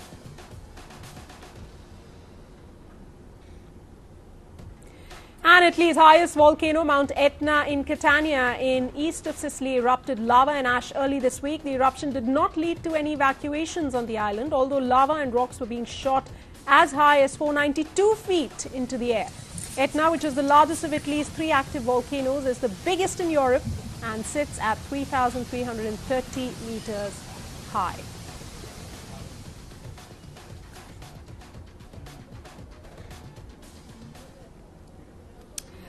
Niger has been a key transit point for migrants. Many of the migrants from sub-Saharan Africa transiting through Niger eventually travel to Libya or Algeria, often in hopes of reaching Europe via the Mediterranean Sea.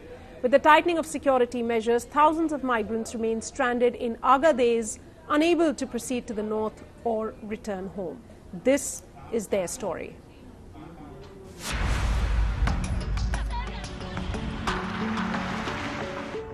Central Niger's Saharan city of Agadez, a new crisis is in the making. Trucks carrying people for days from across Africa still arrive in this traditional transport hub, which served as a gateway between sub-Saharan and North Africa for centuries. But now, there are just a few, and for most, their journey ends here, regardless of the destination. It is here, queuing for aid at a makeshift desk in the desert, they discover the reality of what awaits. The queue leads nowhere. Most hoped this was the final stop before continuing another 1,000 miles to Libya and eventually to Europe if they were fortunate enough not to drown at sea. After Libya, I won't enter Italy. After Italy, I see the situation. After Libya, I want to cross over to Italy, but they asked me to go back. On the way, I met my brothers. They asked me to come to Agadez. This place, I forget the name, sir. Agadez.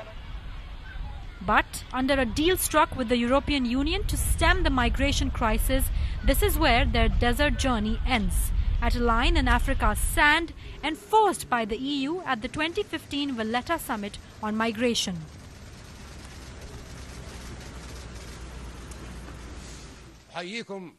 Radio presenter Ibrahim has been charting the decline of Agadez since the fall of Muammar Gaddafi.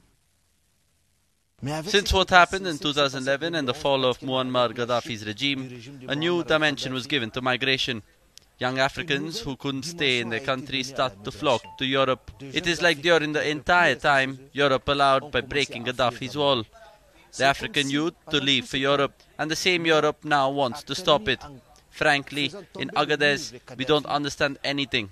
It is not me as a journalist who says that, but the whole of the Agadez population doesn't understand the European Union, the political European Union, not its population. Migration north from Niger was regulated until 2011, with the majority of people travelling through Agadez heading to Libya, which was more prosperous. However, after NATO's intervention, the fall of Gaddafi and the subsequent chaos and lawlessness in Libya, more people began seeing Europe as their final destination via the traditional route. All of this began to change in August 2016. I work with my uncle. My uncle is also a passieur. He has a foyer where he receives the migrants. Then I take these migrants from Agadez to their destination, which is Libya. C'est moi qui les prends et d'Agadez jusqu'à la destination qui est la Libye. Niger, with its new anti-smuggling law, made transporting immigrants a criminal offence. Ça fait de cela quelque chose de 10 ans même, ou bien 11 ans. It's been 10 or 11 years that I've worked with my uncle. My uncle was arrested when the new law was introduced, and he went to jail, so I stopped driving. I had to take my uncle's place and try to receive migrants, and so that they could travel. Donc comme moi je connais tout le travail, j'ai arrêté de conduire. J'avais un peu arrêté de conduire pour ne pas couper les... Comme je ne suis pas reconnu en tant que passeur, j'étais obligé de prendre la place de mon oncle. De prendre la place de mon oncle là pour essayer de recevoir nos immigrés là et les faire voyager. At night, the police conduct raids on smuggler and travel companies who refuse to follow the ban on travelling north for foreigners. By day, security forces patrol the area, hoping to catch travellers in their tracks. Behind a barbed fence, hundreds of pickup trucks, once used to transport migrants and refugees, sit abandoned, seized by the government under an EU promise of aid. Once one of Africa's major transport hubs, Agadez is now unable to sustain itself and has no road ahead. Bureau Report, India Ahead. The death of John McCain represents something more than the death of a US senator and an American military hero. In this hotly partisan era, it also symbolizes the near extinction of lawmakers who believe in seeking bipartisanship to tackle big issues. As I wrap up today's edition of WWW, here's our tribute to Senator John McCain. Goodbye and thanks for tuning in.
Free peoples and patriots, victims of aggression, wish to defend themselves and their homes from further aggression, and when they ask for some modest means that can help them resist, I believe we should provide it.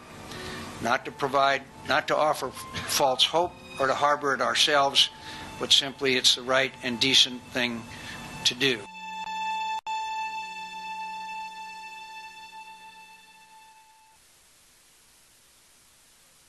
For all the latest news updates, get the new India Ahead News app, available on Play Store for all Android users. Download now.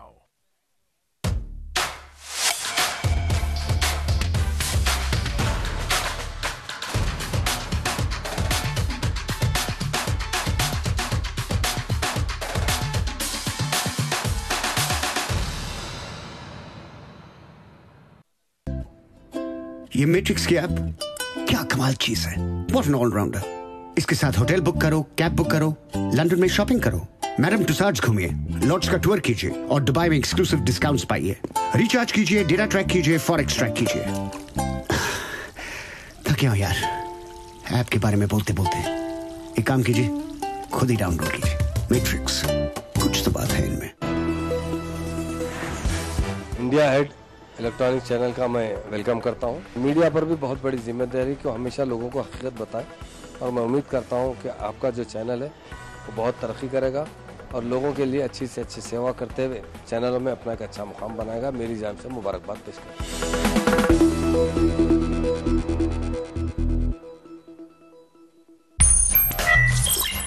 In a world that is rapidly changing, we bring you news that directly impacts your world.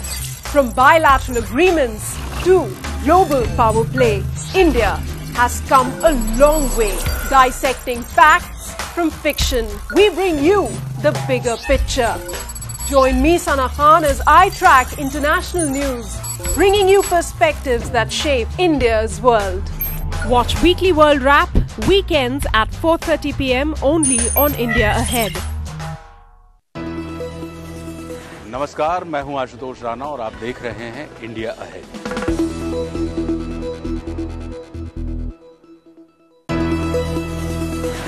We need news that is relevant and responsive. India Ahead may just be the answer. I wish India Ahead all the very best. Good luck. The biggest stories, immersive discussions, the biggest newsmakers. The only show that speaks in your language and puts your voice on primetime television. Watch me, Saurabh Sanyal, weeknights at 8 p.m. on Talking India Ahead.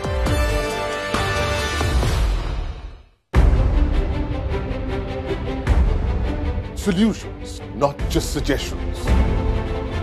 Options, not just opinions. Answers, not just questions.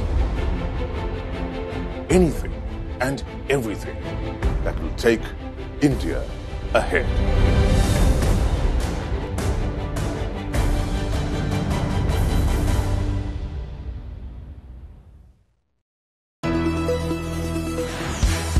Hi, this is John Abraham and you're watching India Ahead.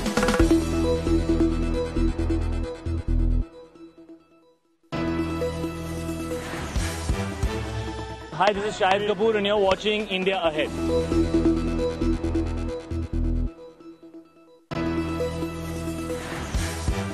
Hi, this is Shrutika Kamra and you're watching India Ahead.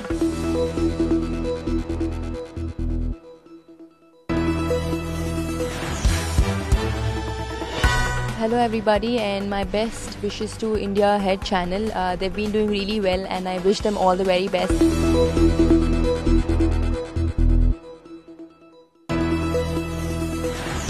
India ahead नाम से एक नया news channel की शुरुआत की जा रही है। पॉजिटिव मंशा के साथ और एक पॉजिटिव नाम के साथ शुरुआत की जा रही है। वो समाज के जो इम्पोर्टेंट इशू हैं और सकारात्मक पक्ष है उसको भी दिखाएंगे। मेरी बहुत बहुत शुभकामनाएं चैनल के लिए।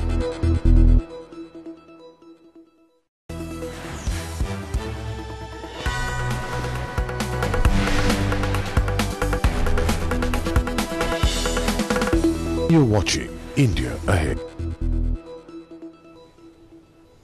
5 o'clock in the evening, a very good evening. You're watching India Ahead. My name is Ravi Kumar Dhulipala and we are minutes away, hopefully, from the Chief Minister addressing 25 lakh people at the Pragati Nivedana Sabha that's happening on the outskirts of Hyderabad. We'll get you the latest visuals as well as more information on that. But first up, a quick look at the headlines this hour.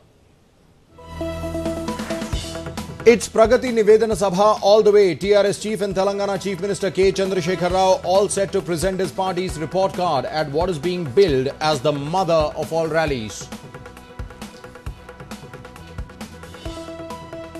Has the decision on early polls been deferred? TRS sources tell India Ahead that final call could be taken in the next cabinet meet. As KCR gets battle ready, it's raining sops in Telangana. More funds allotted for various schemes post the crucial cabinet meet this afternoon.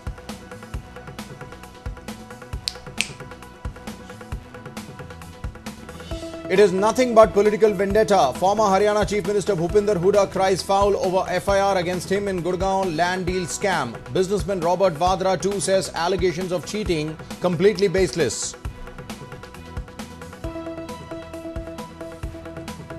Flood-ravaged Kerala faces challenges galore, rebuilding on one hand, countering epidemics on the other. 159 cases of leptospirosis surface, 104 dengue and 50 malaria cases reported thus far.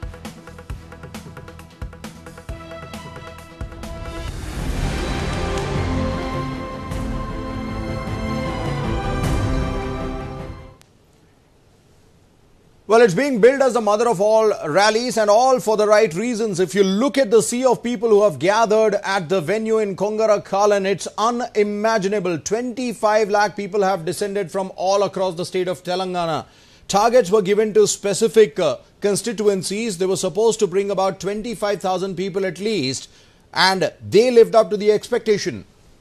The wait is on right now as Chief Minister K. Chandrasekhar Rao will announce the achievements of the government in 4 years and 2 months of their governance.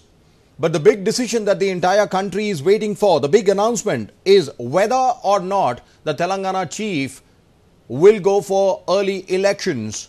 Well, there are reasons galore for KCR to announce early polls.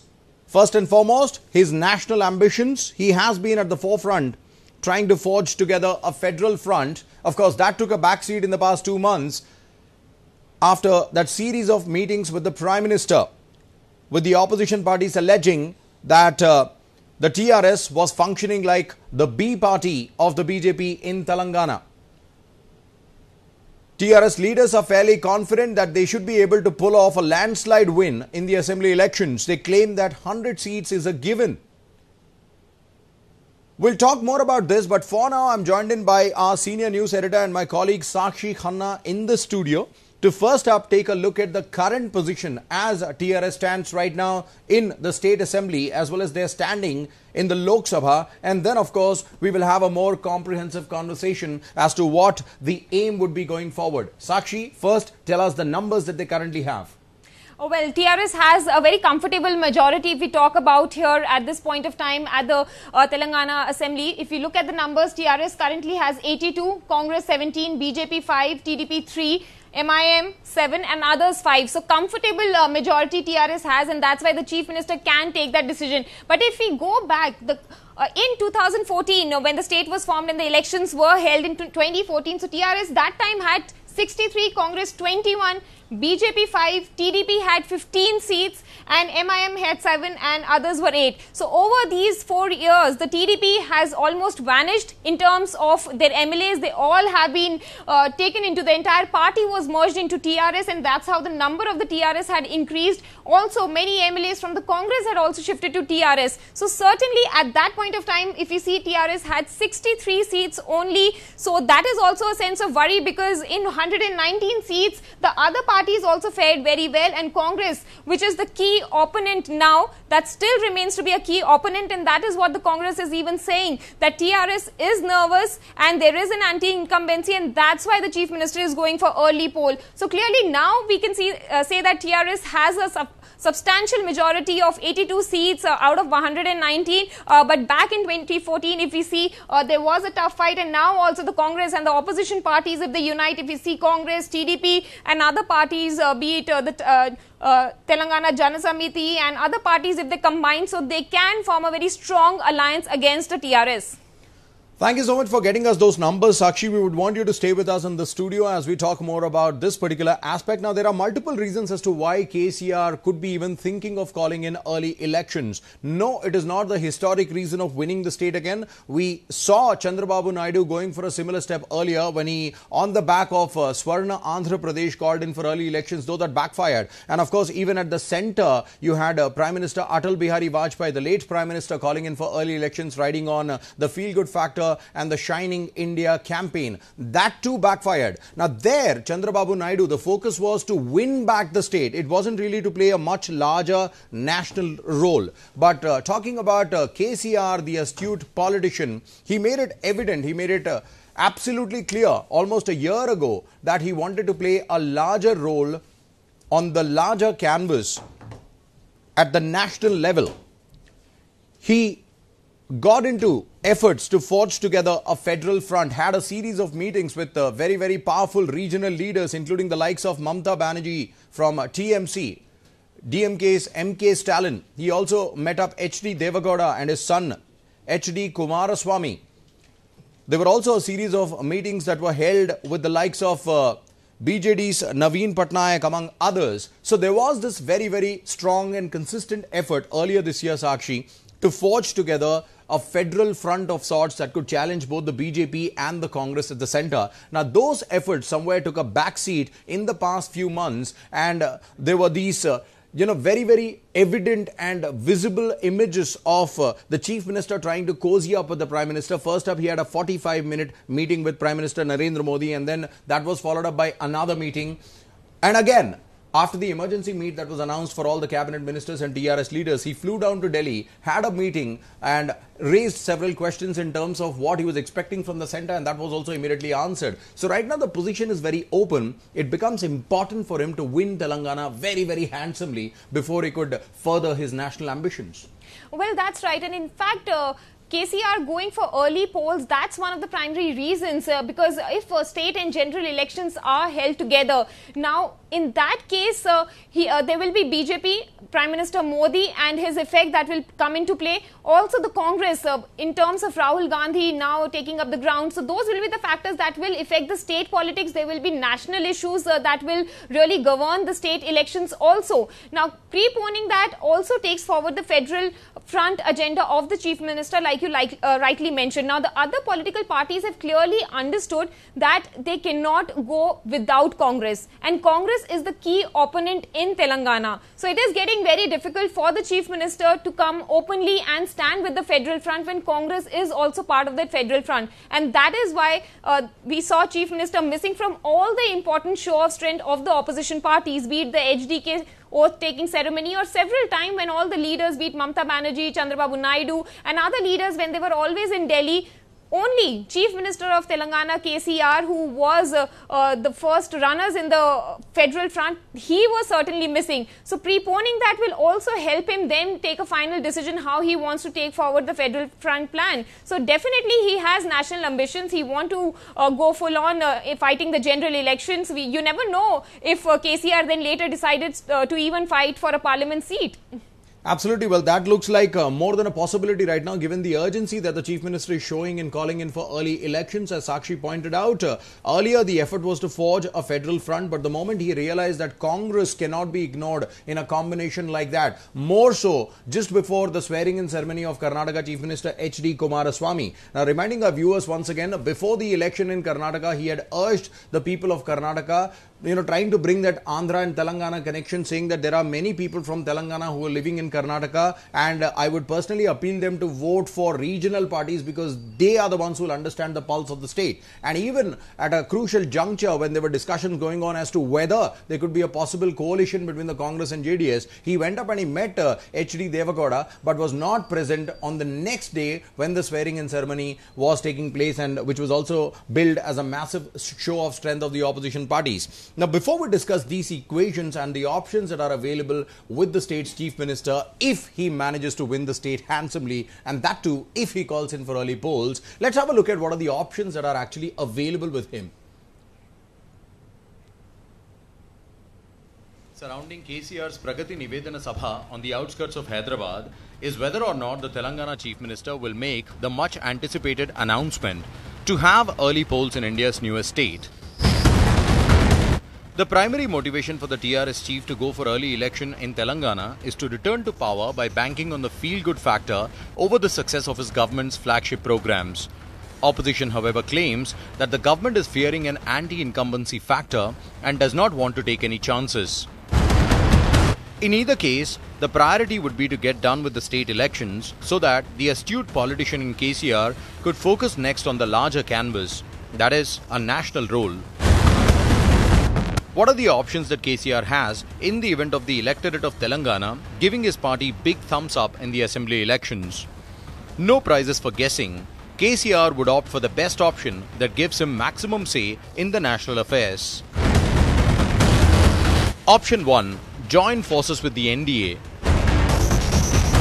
Given the recent bonhomie between KCR and Prime Minister Narendra Modi, and with the centre answering the state's call by approving the new zonal system in Telangana just in time for KCR to have bragging rights at the September 2nd rally, many political pundits believe that KCR's TRS could fill in the void created by Chandrababu Naidu's TDP that walked away from the NDA earlier this year. In the event of that happening, KCR could look at playing a significant national role, with the reins of Telangana being passed on to other able hands from the party. Option 2. Provide outside support to NDA. KCR, with a handsome win in Telangana, will be in a position to negotiate better with the NDA should BJP fail to garner the required numbers after next year's general election. Providing outside support can always leave KCR's options open should an unpleasant situation arise in future.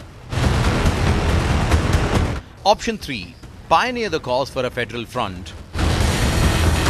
KCR can always fall back on his ambition to forge a federal front should things not work out with the BJP. Even better if he focuses on pioneering the cause and wins support from other regional parties to be the country's next Prime Minister. Option 4. Be a fence-sitter, side with the winning party. In politics, as they say, you never burn bridges. Handsome win in the assembly elections will all but guarantee a good performance in the Lok Sabha polls. Why not hold your cards close to your chest and reveal the aces once the general election is over?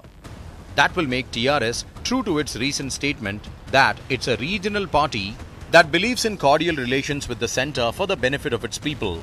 Now, let's take a look at the possible scenarios in the event of KCR's decision backfiring and the TRS not being able to gain complete majority. Option 1. Form the government with BJP support. Given the recent bonhomie with the BJP, the state unit could come forward and provide support to form the government. But the question that needs to be answered, will the state BJP have enough numbers? Option 2. Join hands with Congress, have a Karnataka-like combo. KCR could become Chief Minister again with the support of Congress. As part of give and take, he could pledge support for a Congress-led united opposition. Option 3. Join hands with TDP or Janasena. Have either the TDP or the Janasena provide the necessary numbers, form government, and then influence national politics. Option 4. Focus completely on national politics. Have a party insider take over as CM with any combination and focus completely on reviving his federal front ambitions. In either case, KCR's most likely decision to all but dissolve his assembly and go for early polls seems to be a well thought out move. What dividends that move pays off is something that will become clear in the coming days. Bureau Report, India Ahead.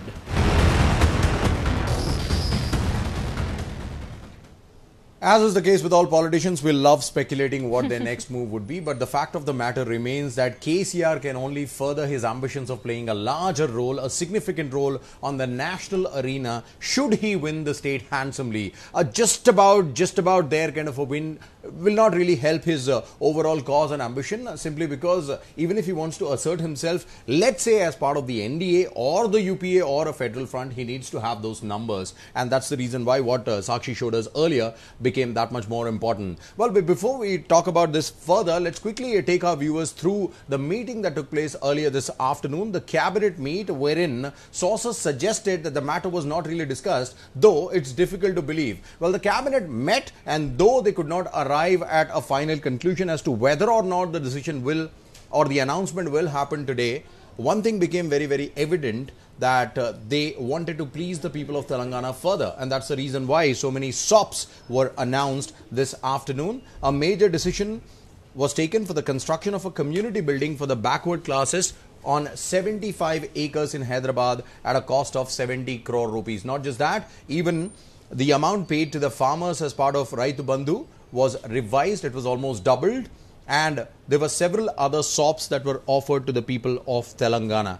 All the maneuvers, Sakshi, all the moves, all the announcements are leading to the same destination. It is just that we do not know the time of the train, when it arrives.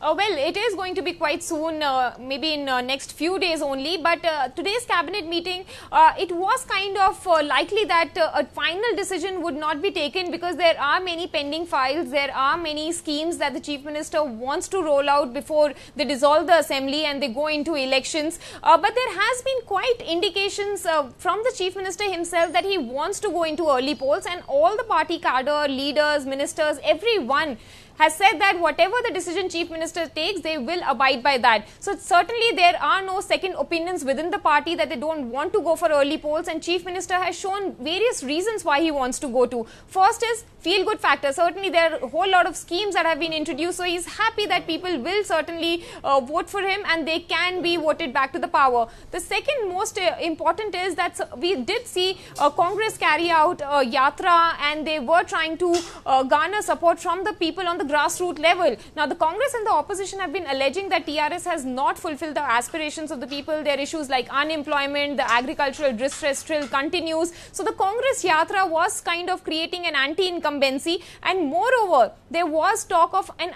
big alliance coming into being in Telangana also, from Congress, TDP, left and other parties coming in. So if that alliance could have formed, it could have posed a serious threat to TRS. So taking the opposition by surprise, unprepared, unplanned for the polls, we can say that TRS and KCR has hit a masterstroke, but whether it will turn into votes, only time will tell. But also we are still awaiting for an official confirmation. In today's cabinet, of course, official sources have confirmed that there will be another cabinet, and the decision to dissolve will probably be discussed, and then final call will be taken in that, because after today's cabinet, the schemes that have been rolled out, the government needs time to implement them also, and probably, you never know, there might be another cabinet where more schemes are rolled out, and then another cabinet to dissolve the assembly. So TRS government is in full majority. The Chief Minister has the complete right to hold cabinets and then take a final decision to dissolve. So it's all up to the Chief Minister.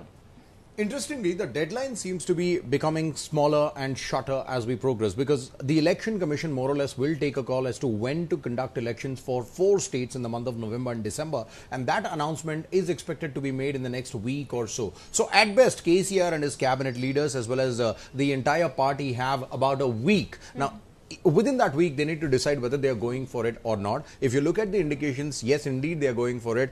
As I mentioned earlier, we know that this is the destination. We don't know what the time of that particular train is. As we keep tracking as to whether we'll be able to get the timing this evening or not, let's slip into a short break. But one thing is for sure before we slip into that break, KCR wants to take the opposition by the scruff of its neck 8 p.m. this evening, the Congress had announced for a press conference. But now, with the Chief Minister not yet beginning his speech at Kongara Kalan, it looks more than obvious that I think Congress will have to wait for a bit more before they come back with whatever they hear this evening. Time for a break. We'll be back on the other side. Stay tuned.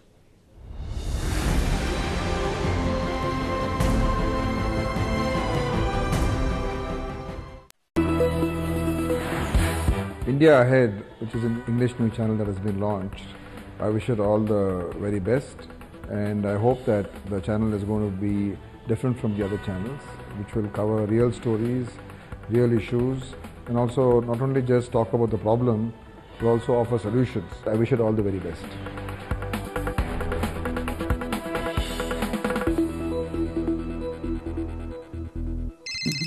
Mummy मेरा बच्चा कुछ खास नहीं mummy सरसों का साग मंगा यहाँ तो सिर्फ कल परसों का मिलता है तो बहुत याद आती है मम्मी एक काम करते हैं सुबह तुम फोन करना दोपहर को मैं The Matrix SIM card you can talk on and on and on because it doesn't cost the air. घर आ जा नहीं वापस नहीं आऊंगा बस फोन करते रहना mummy Get free calls and unlimited data with Matrix SIM cards.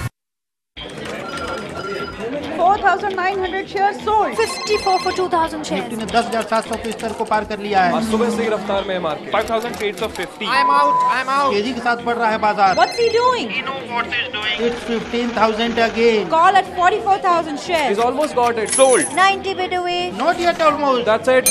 Not enough to get it down. Let's close it up. Look beyond the markets. What's happening in the world of business? And how does it affect you? A health check on the state of your economy. Join me, Vaishali Gaba, as I make your news my business. Only on India Ahead. Hi, मैं हूँ Chitrangada Singh and you are watching India Ahead.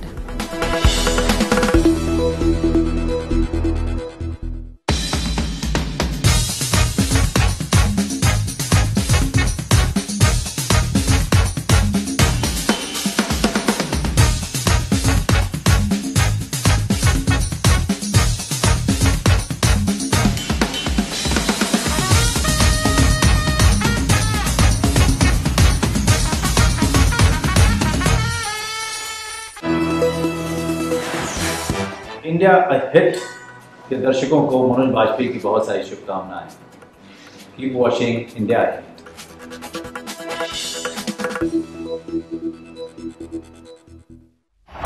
India's true ambassadors. They make our hearts swell with pride.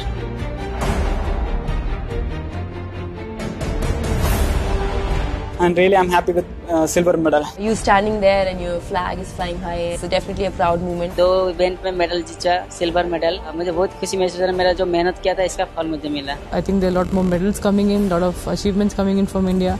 But behind these remarkable achievements lies the sad and unspoken story of struggle. Why should these athletes wait for 2 years or 4 years, come the Asiad or the Olympics, to get their moment of recognition? India Ahead's national campaign.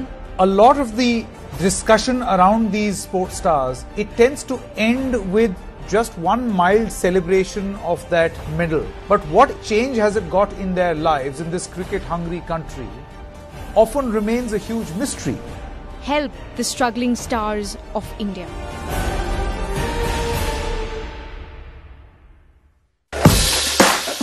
India. Fasting, feasting, flavors and full tables. A food show that comes to you straight from the city of the Nizams. The land of fire and spice. Really good. An American style with a desi tadka. Deadly delicious nitrogen ice cream.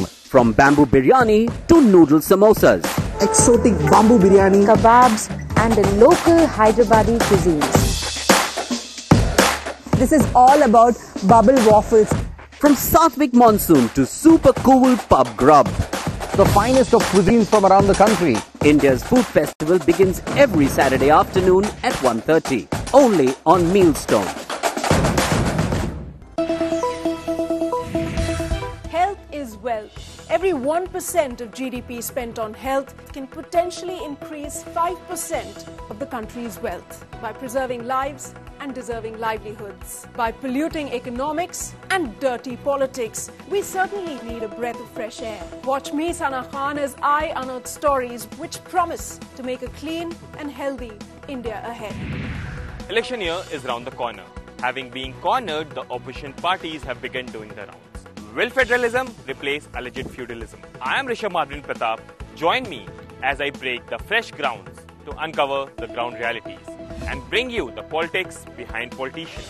Which government could we expect for India ahead? Why is the Sensex scaling when the economy is failing? Why is GST called government subscribed tension? What remains the demon in demonetization, and should corporates be gaining when jobs are being lost? Watch me, Vaishali Gaba, as I make it my business to take India ahead. To get ahead in life, you've got to make a head start. Join me, Shruti Mathur, as I join startups to understand what makes the Deccan India's digital capital and how they are all gearing up to take India ahead.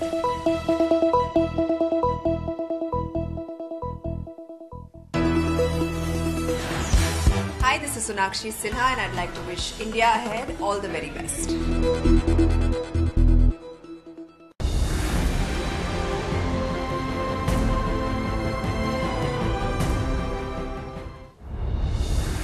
Welcome back. You're watching India Ahead and we are giving you minute-by-minute coverage of what's happening as far as the mother of all rallies is concerned. Let's switch over to the visuals that we are getting live from the venue, and there are 25 lakh people waiting eagerly in massive anticipation as the Chief Minister is expected to speak very, very shortly. Now, for the time being, to entertain them, there are many cultural programs that are taking place, but look at that aerial view. Look at that shot, Sakshi. It is a sea of people. I'm sure those who are standing over there, they must be getting, goosebumps kind of a feeling, because the mere fact of being there with so many people is a different feeling altogether. Well, that's right. And in fact, TRS wants this rally to be the biggest of all, the biggest ever political rally that the country has witnessed. And clearly, they want to send out a big message to Delhi also, nationally also, and that is what the TRS is trying to aim at. So, mammoth crowd we can see, and it's going to be a huge rally. And certainly, the speech that everyone is waiting for now, the Chief Minister has not yet arrived there. He is not, in fact, even started from his camp office. There was a cabinet meeting that was held, but it got over, and he is just winding up some of the official work. He is likely to start post 5:30, and he is expected to reach at the venue at 6. So certainly all eyes are on that big rally, and certainly political activity will not just intensify at state level but certainly nationally also. We'll have to wait and see if it will also manage to cause some tremors at the centre, because with so many people coming and with KRS making it a show of strength of sorts, is he trying to send out a message to multiple parties at the central level? We'll keep tracking that, but for now, since Sakshi told us that the Chief Minister will arrive there at 6 p.m, we'll slip into a short break. On the other side, we have an India Ahead special. Once we come back from that, we will get you the latest from the venue. Stay tuned for that.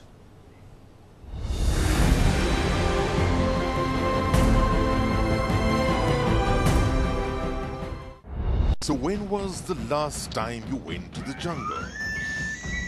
Actually, you don't need to.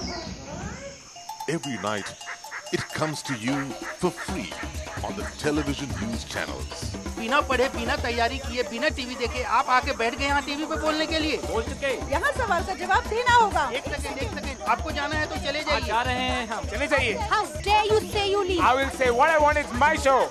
Where debate becomes a dogfight and news becomes noise. You don't have the guts to answer the specific questions. That is why you're running away from it. And journalists become judges for options, not just opinions. For solutions, not just suggestions. For answers, not just questions. Join us every weeknight, 7 p.m. to 11 p.m. only on India Ahead.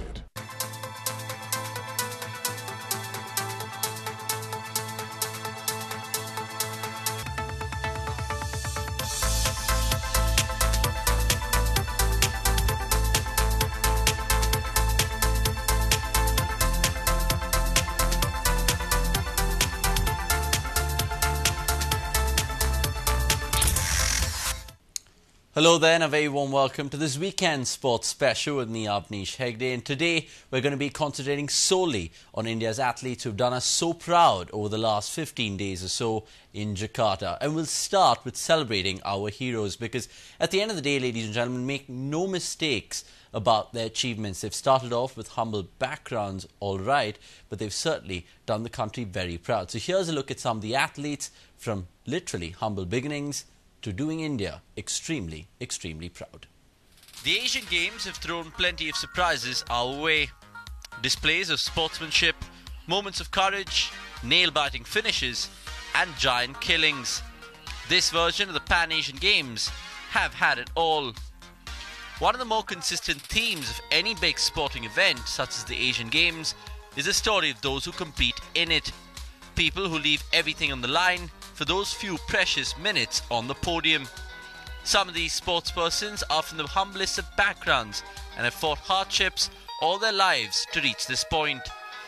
As a result, when their stories come to the fore, they provide us with a different perspective into such competitions.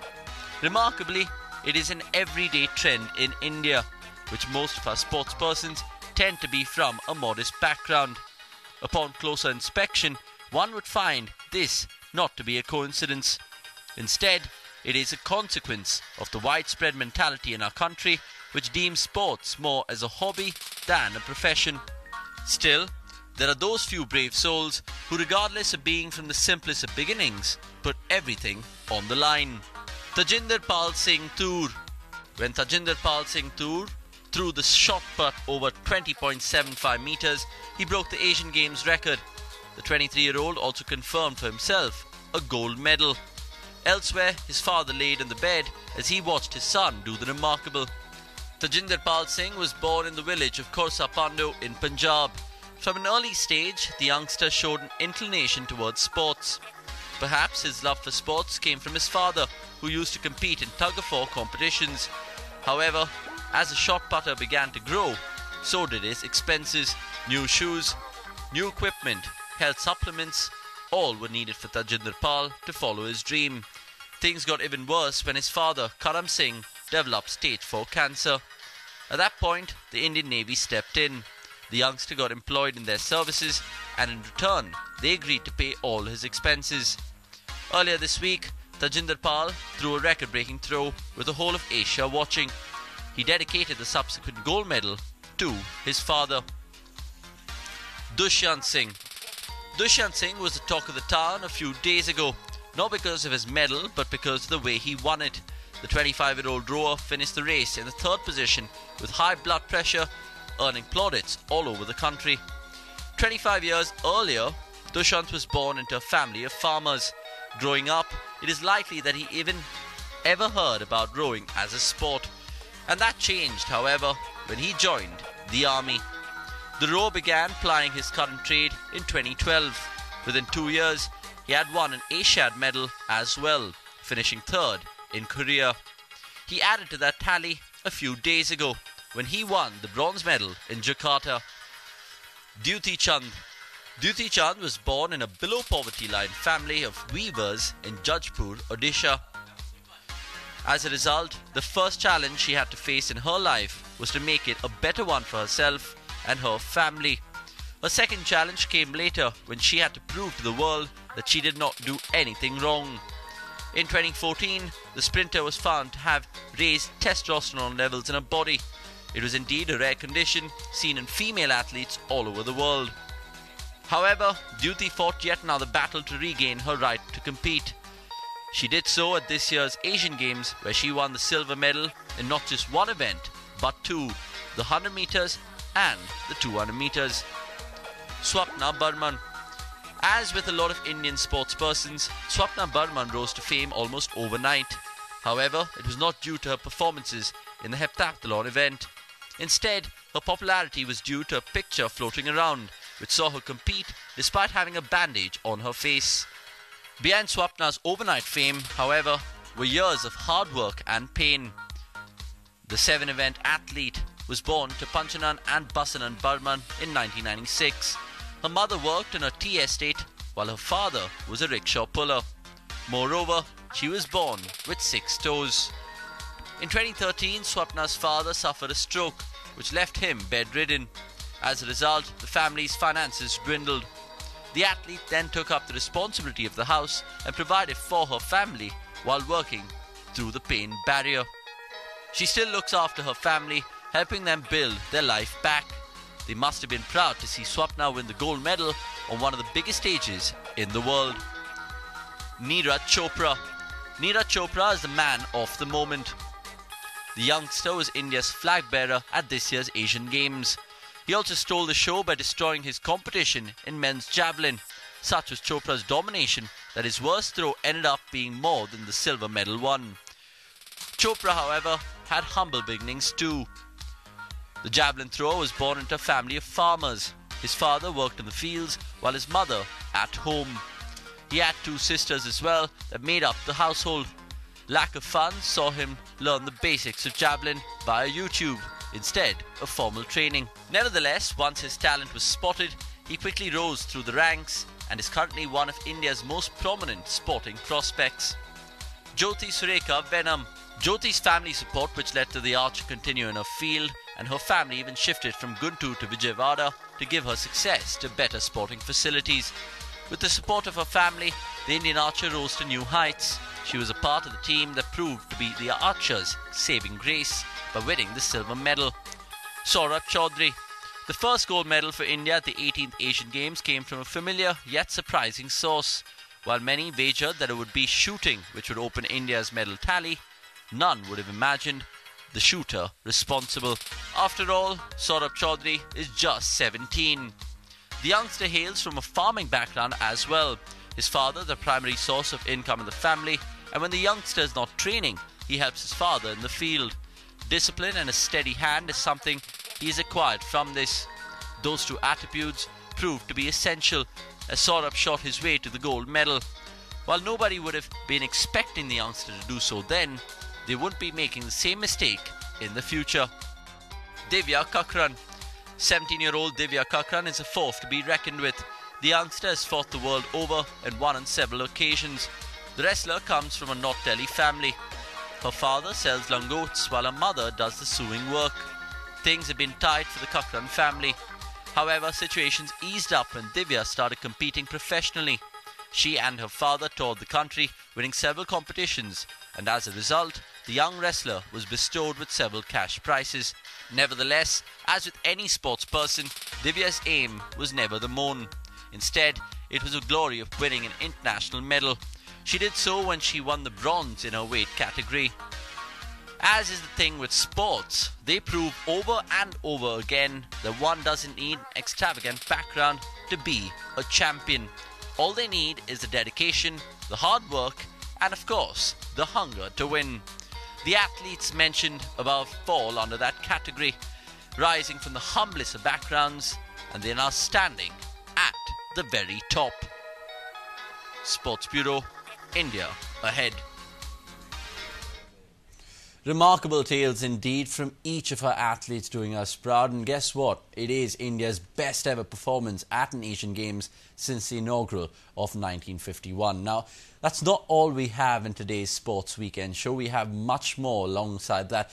And just to give you all a hint before we slip into a short break, we're referring to India's first gold medalist in this Asiad, Bajrang Punia. Stay tuned for that exclusive. You don't want to go anywhere.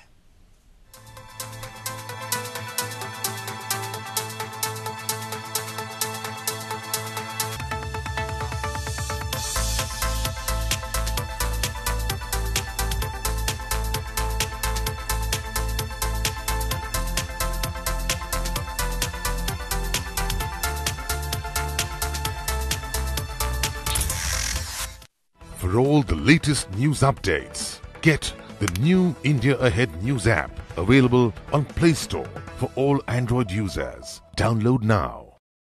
Hello? Hello, sir, Neha calling from Aisa Vaisa Bank. Hi. Sir, credit card. Credit card तो मेरे पास नहीं खो गया है। तुम्हारे branches कहाँ पे हैं? Zambia, Somalia, Venice? Please hold, sir. No problem. Company का माल दारिया में दाल. When people from your company travel abroad, insist on a Matrix SIM card so they don't go on and on wasting company money. Hello sir, my talk time getting over sir. Last 10 minutes, please. Get free calls and unlimited data with Matrix SIM cards. India, fasting, feasting, flavors and full tables. A food show that comes to you straight from the city of the Nizams. The land of fire and spice. Really good. An American style with a desi tadka. Deadly delicious nitrogen ice cream. From bamboo biryani to noodle samosas. Exotic bamboo biryani, kebabs and the local Hyderabadi cuisines. This is all about bubble waffles. From Satvik monsoon to super cool pub grub. The finest of cuisines from around the country. India's food festival begins every Saturday afternoon at 1:30. Only on Mealstone. Hi, this is Shraddha Kapoor and you're watching India Ahead.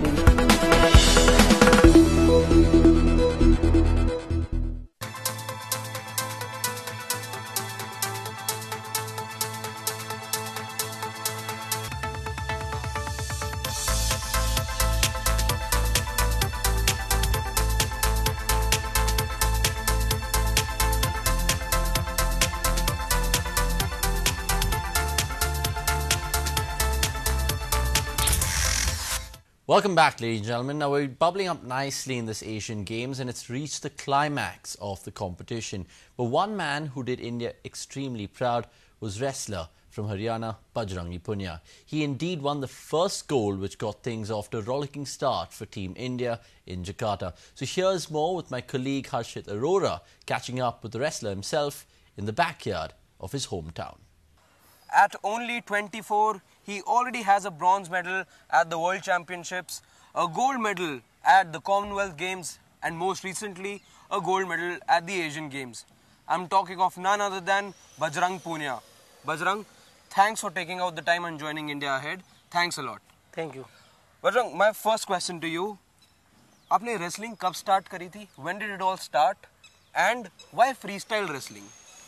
मैं बचपन में गांव में था, 6-7 साल का हूँ मैं, तब से मैंने रेसलिंग स्टार्ट की है क्योंकि गांव में रेसलिंग का माहौल था और पापा भी चाहते थे कि मैं रेसलिंग करूं और तब से ही रेसलिंग में हूं। और फ्री स्टाइल क्योंकि गांव पहले पता ही नहीं था गरीब को भी होती है फ्री स्टाइल होती है, हमें तो ये था कि रेसलिंग करनी है, कुश्ती करनी है, तो मुझे नहीं पता था पहले गरीब को भी होती है या फ्री, क्योंकि बच्चे थे तब इतना पता नहीं था और हमारे देश में गरीबों का इतना क्रेज भी नहीं है और गांव में दंगल होते हैं मिट्टी में तो उनमें फ्री स्टाइल ही रेसलिंग होती है, गरीब को रोमन नहीं होती उनमें, तो वहाँ पे पैसे मिलते थे तो इसलिए हम फ्री स्टाइल में ही घुसते चले गए।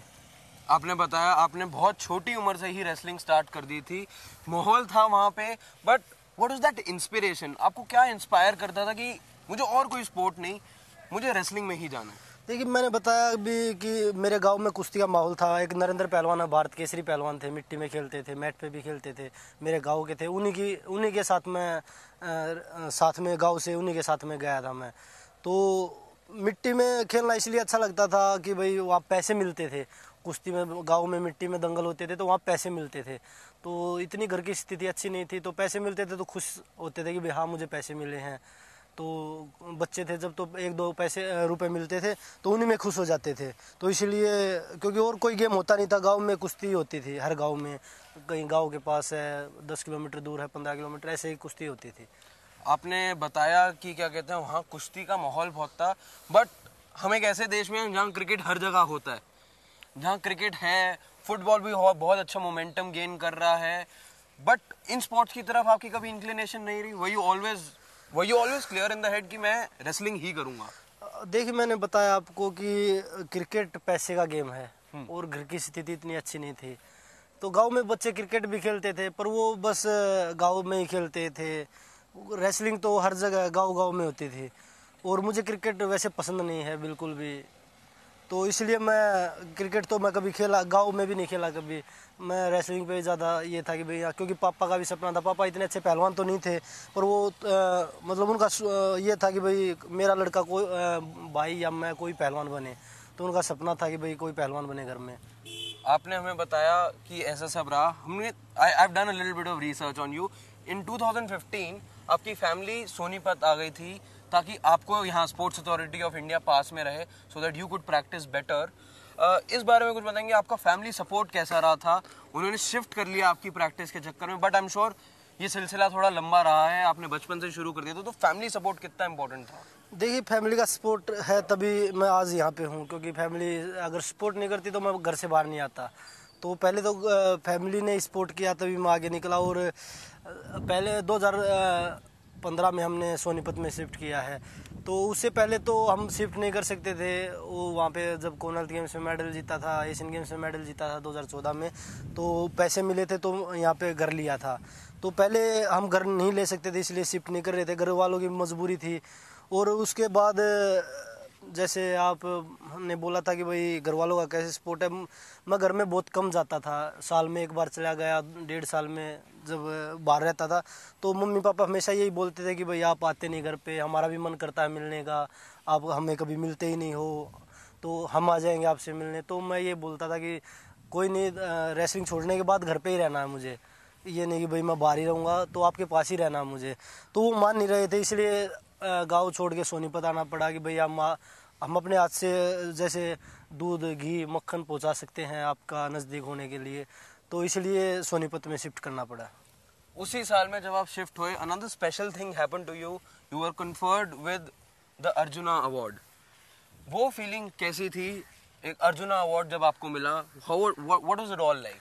देखिए, एक अर्जुन अवार्ड खेल का बहुत बड़ा अवार्ड है और सभी चाहते हैं कि भाई मुझे भी कोई अवार्ड मिले, देश का जो कुश्ती का खेल का सबसे बड़ा अवार्ड है, मतलब अर्जुन अवार्ड है, उसके बाद तो खेल रत्न ही होता है। तो मुझे काफ़ी मतलब गर्व महसूस हुआ कि मैं उस लायक हूँ जो मुझे अर्जुन अवार्ड, राष्ट्रपति द्वारा अर्जुन अवार्ड पुरस्कार मिला है।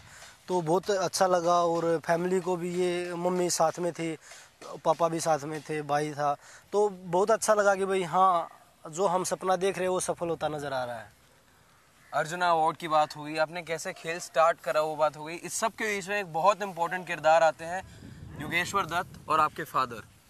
इन दोनों का क्या कंट्रीब्यूशन रहा है आपको एक इंटरनेशनल और एक चैंपियन रेसलर बनाने में? देखिए, योगी भाई का मैं बता नहीं सकता, उनका तो मैं शब्दों में तो बिल्कुल भी नहीं बता सकता। उनका बहुत बड़ा योगदान है मेरी रेसलिंग लाइफ में भी। हम हर टाइम 2008 में मैं योगी भाई के पास गया था, तब से हम साथ में ही रह रहे हैं। तो सभी को पता है कि भाई हमारे अंदर दोनों में कितना प्यार है, साथ में रहते हैं, तो बोलने की ज़रूरत नहीं है। पर हाँ, जितना भी मैं बोलूँगा उनके लिए वो कम है। और पापा ने हर टाइम सपोर्ट किया है। पापा का भी जितने, वो तो मम्मी पापा तो हर बच्चे के लिए करते हैं कि भाई हमारा बच्चा आगे निकले, तो उन्होंने हर तरीके से सपोर्ट किया, पापा ने भी। तो उनका भी मैं ये नहीं बता सकता भाई कि कितना, मतलब जो भी आज जिस भी मुकाम पे हूँ उन्हीं की वजह से हूँ मैं। आपने बताया कि बहुत पिविटल रहा है सपोर्ट, बोथ आपके पापा का भी और योगेश्वर भाई का भी।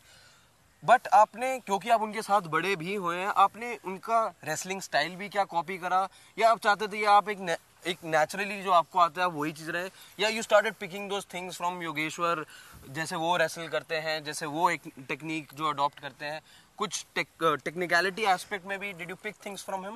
हाँ, देखिए, बिल्कुल मैं स्टार्टिंग से योगेश्वर को देखता था और मैं चाहता था, जब मैं उनके पास भी नहीं गया था तो मैं यही चाहता था कि मैं योगेश्वर जैसा पहलवान बनूं, क्योंकि मैंने बाउट देखी है उनकी।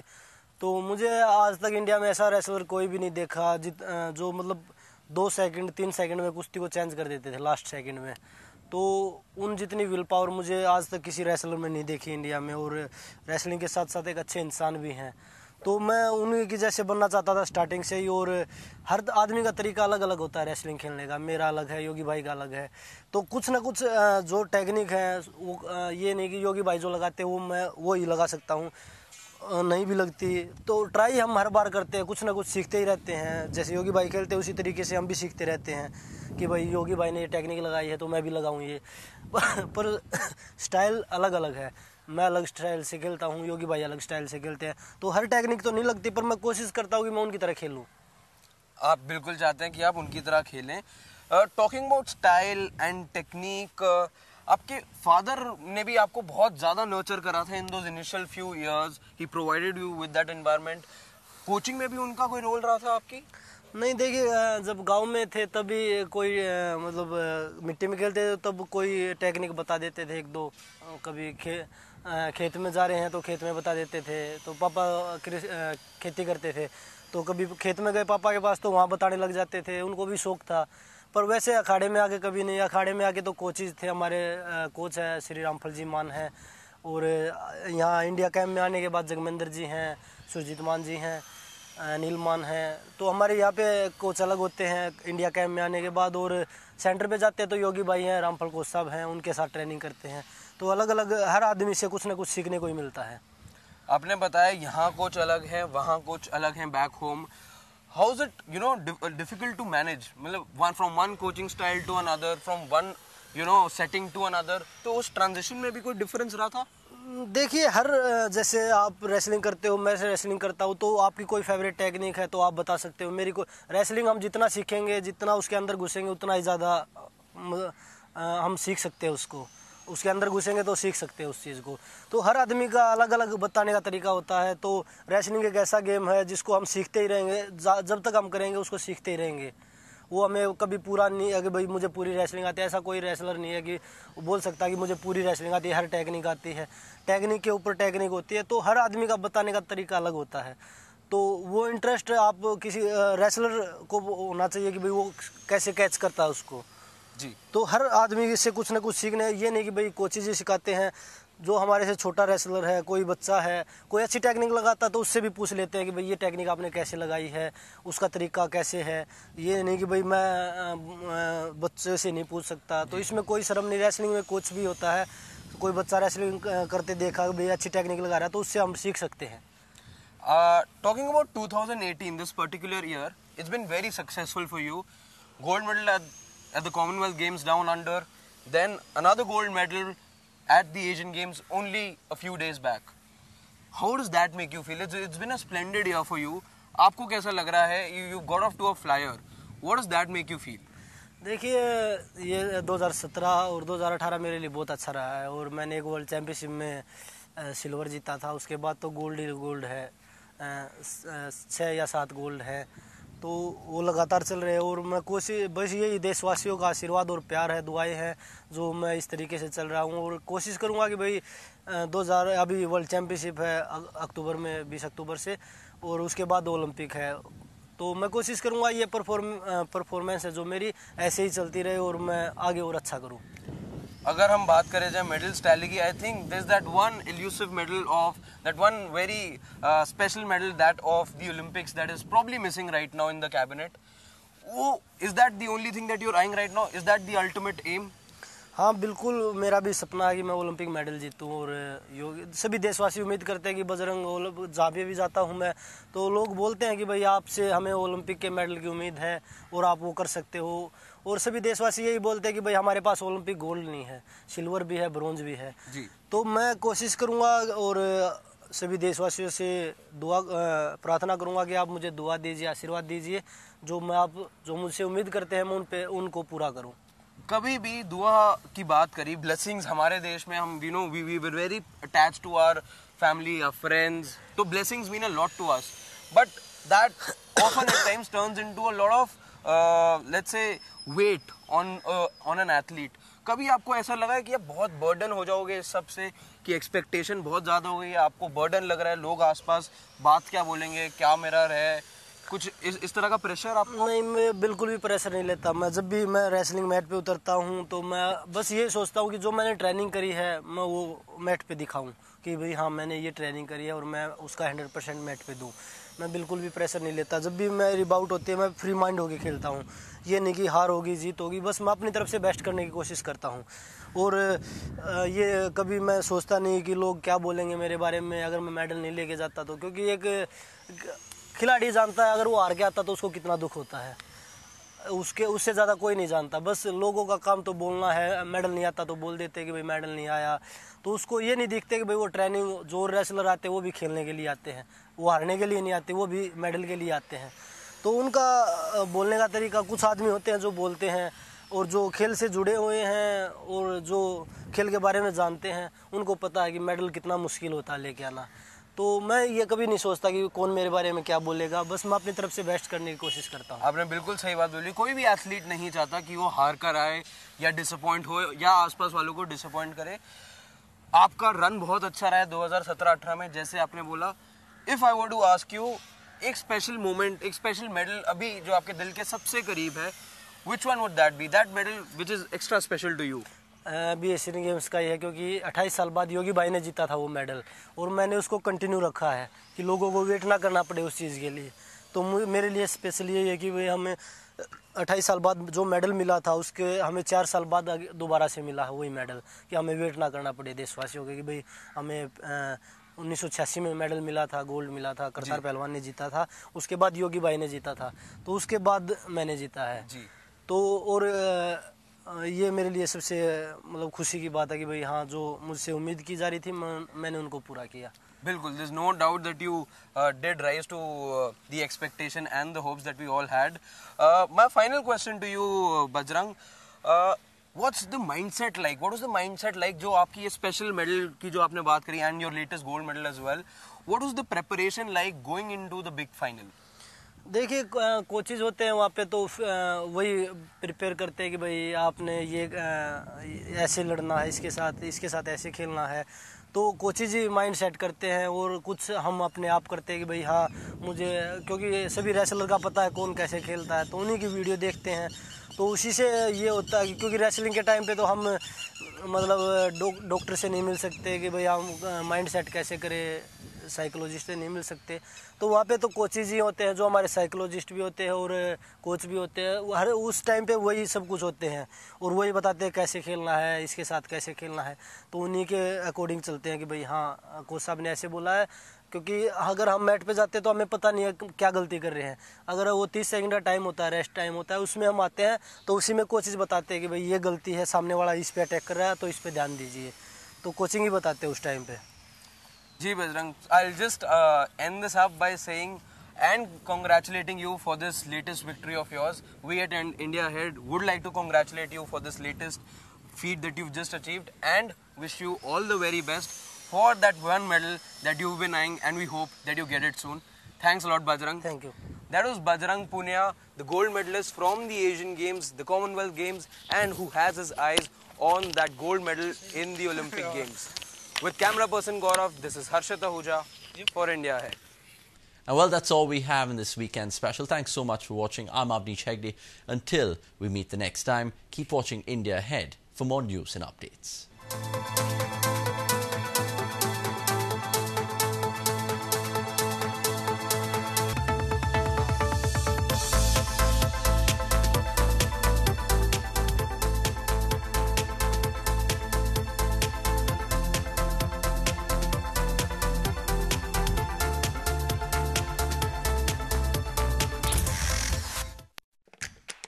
They promise to disrupt yesterday's status quo.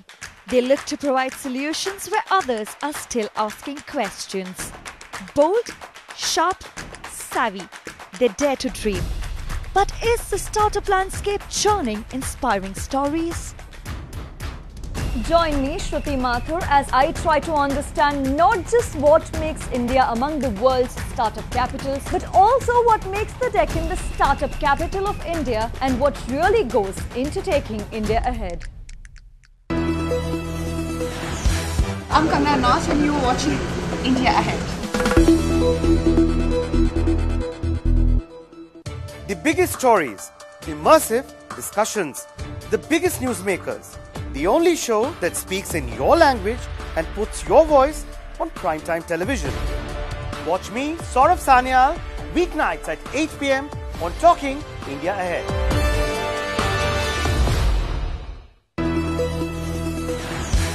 Hello, hi, I'm Siddharth Malhotra and I want to wish India Ahead a very, very all the best and good luck.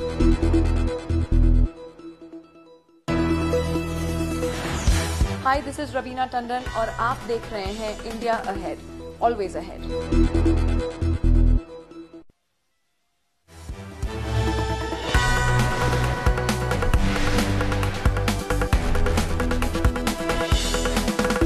You're watching India Ahead.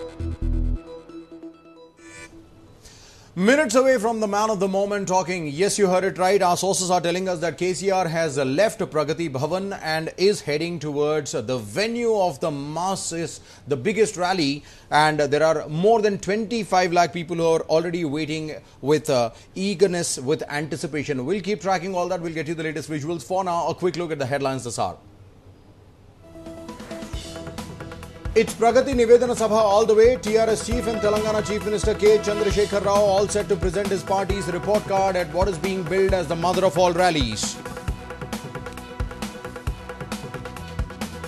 Has the decision on early polls been deferred? TRS sources tell India Ahead that final call to be taken in the next cabinet meet.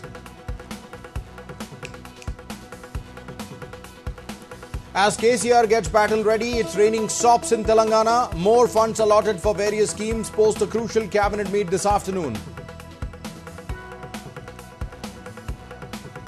It is nothing but political vendetta. Former Haryana Chief Minister Bhupinder Hooda cries foul over FIR against him in Gurgaon land deal scam. Businessman Robert Vadra too says allegations of cheating baseless. Flood-ravaged Kerala faces challenges galore, rebuilding on one hand, countering epidemics on the other. 159 cases of leptospirosis surface, 104 dengue and 50 malaria cases reported thus far.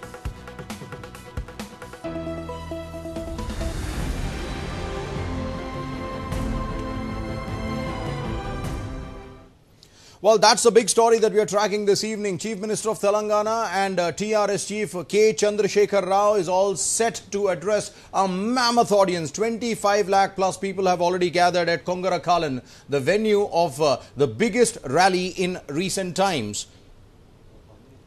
Fantastic effort there by the party cadre and workers in mobilizing such a mammoth audience.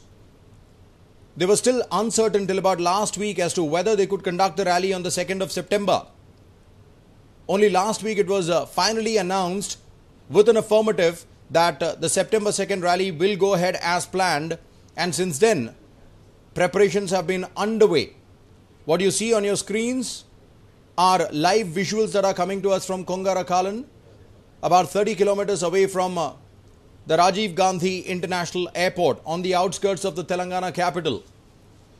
Anticipation is huge while it is being presented as the ruling party as a platform for the Chief Minister to present the report card of their performance in the past 4 years and 2 months. Speculations are rife that the big announcement about early polls in Telangana could happen today. I'm also joined in by my colleague Sakshi Khanna in the studio. A quick word, Sakshi, about the kind of preparations that went into putting together such a massive show of strength. The stage itself, the main stage, can accommodate 600 plus people. This is being conducted on an area of a sprawling 2,000 acres. Well, in fact, we see a lot of crowd there and 25,000 from each constituency. That's the kind of people that have come in there, and farmers and women, all sections of the society have started coming. And the kind of crowd that is coming, the ORR, the Outer Ring Road and all the roads that is leading to this venue, they all are jammed. So technically speaking, there are a lot of people who are still stuck on the roads and they have not reached the venue. So there are pictures that are already coming in of massive jams on the outskirts of this venue.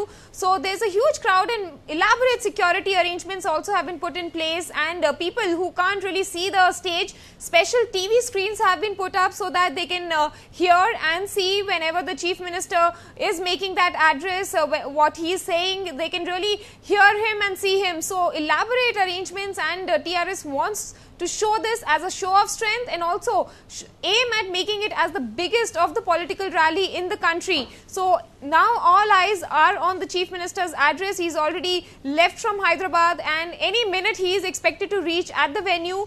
We already see a whole line of Telangana ministers who are already present on the stage.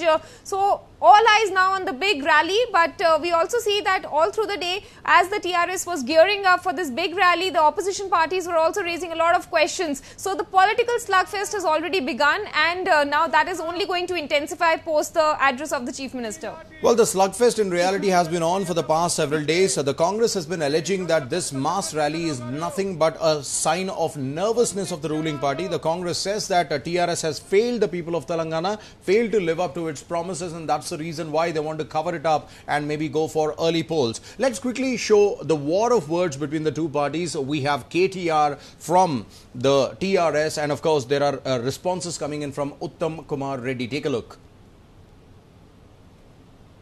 It's a sign of his nervousness that a few days before what is perceived as his dissolution assembly, he is announcing new things which he knows he cannot do now, and he is not going to be chief minister for another 3-4 months. So it's a sign of nervousness that he will lose elections. Well, it's a hypothetical question, like you pointed out. It's you're being presumptuous here, but I can tell you we discussed many things, but until a final decision is not reached, it would be immature to talk about it. Interesting point there made by Uttam Kumar Reddy. He talks about promises that the TRS is making right now, which they know that they cannot deliver given the fact that the government will not last as long in the event of they calling in for early elections. Also today, this afternoon, Sakshi, there was a cabinet meet that was called in, and there was another set of SOPs that were announced for the people of Telangana. Your take on the point made by Uttam Kumar, even if the government announces the biggest of SOPs, biggest of provisions for the people of Telangana, will they be able to execute it, or is it a promise that they will say they will fulfill if they are voted back to power? Well, clearly, now see, the opposition is really targeting the government that the new state of Telangana was formed on the aspirations of the people. There was the issue of unemployment, there was issue of agricultural distress, there were farmer suicides, and that was the Telangana sentiment after which this new state was formed. So the TRS government today, the Chief Minister will set out a list of achievements in the last 50 months that they have done, and in fact the election manifesto promises that were not even mentioned, they fulfilled that. On the other hand, the opposition is clearly alleging that the promises have not been fulfilled. There's still agricultural distress, the farmers are in problem, then there's unemployment. So all those issues, they are alleging that they have not fulfilled. So ultimately, it all comes down to the people, the citizen, who they vote, who they choose. So the ultimate power is with the masses on who they will go into, they'll go into and vote. But clearly, the political battle has already begun. Now, certainly TRS's decision of going for early polls or even proposing that has caught Congress by surprise, and their all strategy and all plans have gone into a hurdle now. So they have to re-strategize now. They were thinking about alliances, they were thinking about how to announce the candidates maybe at the later stage, but now everything will have to be done in the month of September only. So certainly opposition now is raising questions because they have to see how they go forward. But one interesting point was made by TRS that why the opposition parties are not really going and for the early elections, because every opposition party would want to come into power, and when the ruling party has decided that they should go for elections, then what problem the opposition should have? They should take it as an opportunity and they should go into elections if they think that they are confident of winning the election. Well, we also got some reactions from the cabinet ministers of the Telangana government. The finance minister also spoke at the press conference immediately after the cabinet meet. Let's listen into some of those reactions and then we'll come back and discuss this further. Cabinet meeting lo 50% పైబడి ఉన్నటువంటి BC కులాలకు హైదరాబాద్లో ఆత్మగౌరవ భవనాల కోసం 71 ఎకరాల భూమిని 70 కోట్ల రూపాయలని ఆమోదిస్తూ ఈరోజు క్యాబినెట్ నిర్ణయం తీసుకోవడం జరిగింది. గతంలో అనేక సంవత్సరాలుగా ఈ కులాలు 1000 గజాల కోసం 2000 గజాల కోసం ఎన్నోసార్లు దరఖాస్తు పెట్టుకున్నా ఆ వర్గాన్ని పట్టించుకున్న పాపాలకపోలేదు. గౌరవ ముఖ్యమంత్రి గారు ఉద్యమ సమయంలో అనేక సార్లు తెలంగాణ రాష్ట్రం అణగారిన వర్గాలకు నిలయం, 185% అణగారిన వర్గాలు మాత్రమే కాబట్టి అణగారిన వర్గాలకు అనేక రకాల ఆర్థిక దృష్టి కలిగించేటువంటి పథకాలు వచ్చినప్పటికీ కూడా హైదరాబాద్లో వాళ్ళ సంస్కృతి సాంప్రదాయాలు, వాళ్ళకు ఒక భరోసా, వాళ్ళకు ఒక పెద్ద దిక్కు హైదరాబాద్లో ఉండాలని చెప్పి ఆత్మగౌరవ భవనాలకి ఈరోజు భూమిని 27 37,045 మంది ఆశాల యొక్క గౌరవ వేతనాన్ని 6,000 రూపాయల నుంచి 7,500 రూపాయలకు పెంచుతూ నిర్ణయం తీసుకోవడం జరిగింది. రెండవ విషయం, ఈరోజు సెకండ్ ఏఎన్ఎంలు వైద్య ఆరోగ్య శాఖలో చాలా ఏళ్లుగా పనిచేస్తూ అతి తక్కువ వేతనంతో పనిచేస్తున్నటువంటి సెకండ్ ఏఎన్ఎంలు, వారితో పాటు NUHM national urban health machine కింద పనిచేస్తున్నటువంటి ఏఎన్ఎంస్, స్టాఫ్ నర్సులు, ఫార్మసిస్టులు, మొత్తంగా 9,000 మందికి వైద్య ఆరోగ్య శాఖలో కనీస వేతనాలు అమలు చేసే విధంగా వారి వేతనాలను పెంచుతూ కూడా ఒక నిర్ణయం తీసుకున్నాం. సెకండ్ ఏఎన్ఎంస్ ఇప్పుడు 11,000 రూపాయల వేతనంతో పనిచేస్తున్నారు. వారి యొక్క వేతనాన్ని 21,000 రూపాయలకు పెంచడం జరిగింది. సో మొత్తంగా సెకండ్ ఏఎన్ఎంలు, నేషనల్ అర్బన్ హెల్త్ మిషన్లో పనిచేస్తున్న ఏఎన్ఎంస్, స్టాఫ్ నర్సులు, ఫార్మసిస్టులు, ల్యాబ్ టెక్నీషియన్లు, డాక్టర్లు, ఎవరైతే కాంట్రాక్ట్ బేసిస్ అవుట్సోర్సింగ్లో పనిచేస్తున్నారో వారి అందరి వేతనాలను కూడా పెంచుతూ ప్రభుత్వం ఒక నిర్ణయం తీసుకుంది. అందులో డాక్టర్లు 36,000 రూపాయలకు పనిచేస్తున్నారు. వారికి 40,000 రూపాయలకు కాంట్రాక్ట్ బేసిస్లో పనిచేసే డాక్టర్లకు పెంచాం. ముఖ్యంగా ఈ సెకండ్ ఏఎన్ఎంలది దాదాపు 12 సంవత్సరాల నుంచి నలుగుతున్నటువంటి సుదీర్ఘమైనటువంటి పోరాటం చేస్తున్నారు వాళ్ళు. వాస్తవానికి 11,000 రూపాయలకు చాలి వేతనంతో పనిచేస్తున్నటువంటి ఈ సెకండ్ ఏఎన్ఎంస్ రాష్ట్రంలో పెద్ద సంఖ్యలో వాళ్ళు చాలా రోజుల నుంచి పనిచేస్తున్నారు. వారందరికీ కూడా 21,000 రూపాయలకు పెంచుతూ మరొక నిర్ణయం కూడా తీసుకున్నారు. Thank you. Cabinet Ministers E. Rajendra as well as Harish Rao talking about the multiple SOPs that were announced this afternoon in terms of all sections of the society. Of course, the focus was on the backward classes, but there was also something for everybody in those SOPs, including the doctors who till now were paid about 36,000 rupees, which has now been revised to 40,000 rupees. Very, very clear efforts there by the TRS to ensure that they make everybody happy just before they make the big announcement. Now, Sakshi had given us a perspective of the numbers as far as the government currently at the state level as well as their MPs at the centre are concerned. Take a look at that. Telangana Assembly, if you look at the numbers, TRS currently has 82, Congress 17, BJP 5, TDP 3, MIM 7 and others 5. So comfortable majority TRS has, and that's why the Chief Minister can take that decision. But if we go back, in 2014, when the state was formed and the elections were held in 2014, so TRS that time had 63, Congress 21, BJP 5, TDP had 15 seats and MIM had 7 and others were 8. So over these 4 years, the TDP has almost vanished in terms of their MLAs. They all have been taken into, the entire party was merged into TRS, and that's how the number of the TRS had increased. Also, many MLAs from the Congress had also shifted to TRS. So certainly at that point of time, if you see, TRS had 63 seats only. So that is also a sense of worry, because in 119 seats, the other parties also fared very well, and Congress, which is the key opponent now, that still remains to be a key opponent, and that is what the Congress is even saying, that TRS is nervous and there is an anti-incumbency, and that's why the Chief Minister is going for early poll. So clearly now we can say that TRS has a substantial majority of 82 seats out of 119, but back in 2014, if we see, there was a tough fight, and now also the Congress and the opposition parties, if they unite, if we see Congress, TDP and other parties, be it the Telangana Jana Samiti and other parties, if they combine, so they can form a very strong alliance against the TRS.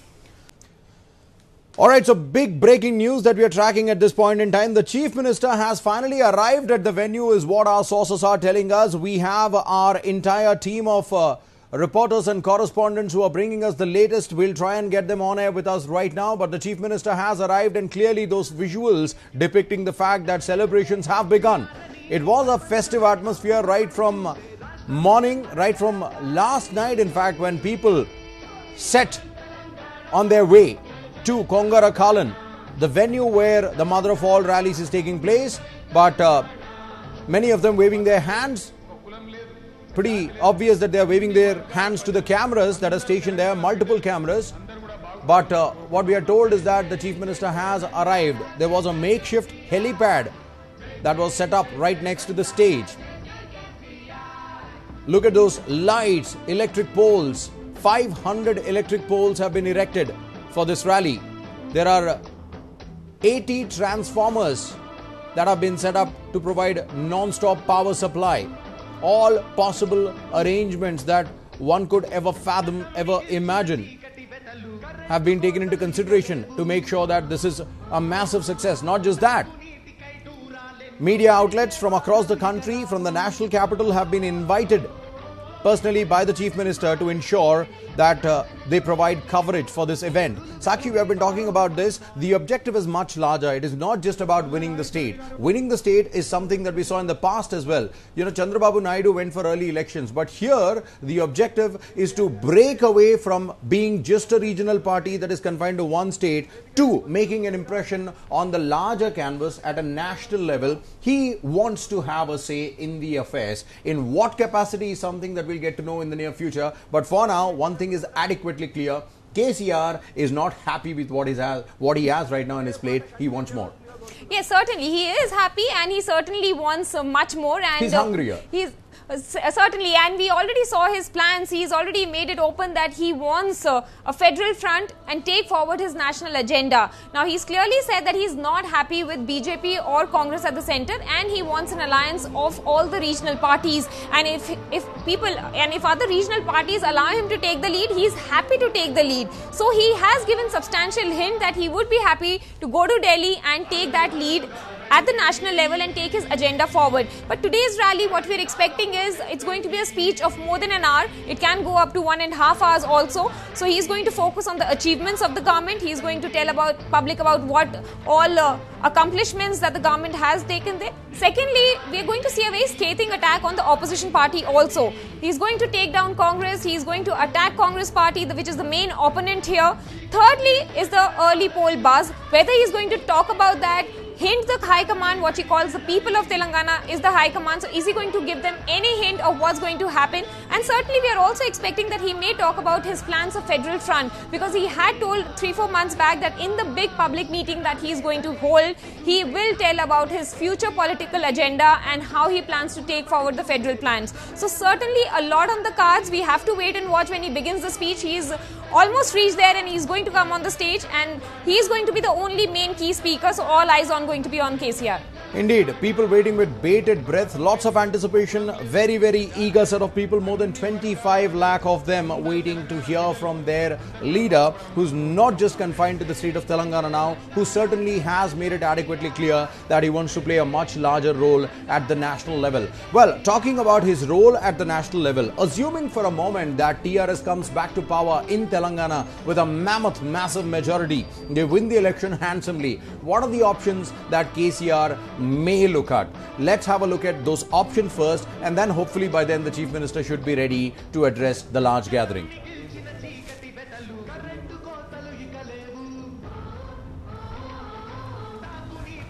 The big suspense surrounding KCR's Pragati Nivedana Sabha on the outskirts of Hyderabad is whether or not the Telangana Chief Minister will make the much anticipated announcement to have early polls in India's newest state. The primary motivation for the TRS chief to go for early election in Telangana is to return to power by banking on the feel-good factor over the success of his government's flagship programs. Opposition, however, claims that the government is fearing an anti-incumbency factor and does not want to take any chances. In either case, the priority would be to get done with the state elections so that the astute politician in KCR could focus next on the larger canvas, that is, a national role. What are the options that KCR has in the event of the electorate of Telangana giving his party big thumbs up in the assembly elections? No prizes for guessing. KCR would opt for the best option that gives him maximum say in the national affairs. Option 1. Join forces with the NDA. Given the recent bonhomie between KCR and Prime Minister Narendra Modi, and with the centre answering the state's call by approving the new zonal system in Telangana just in time for KCR to have bragging rights at the September 2nd rally, many political pundits believe that KCR's TRS could fill in the void created by Chandrababu Naidu's TDP that walked away from the NDA earlier this year. In the event of that happening, KCR could look at playing a significant national role, with the reins of Telangana being passed on to other able hands from the party.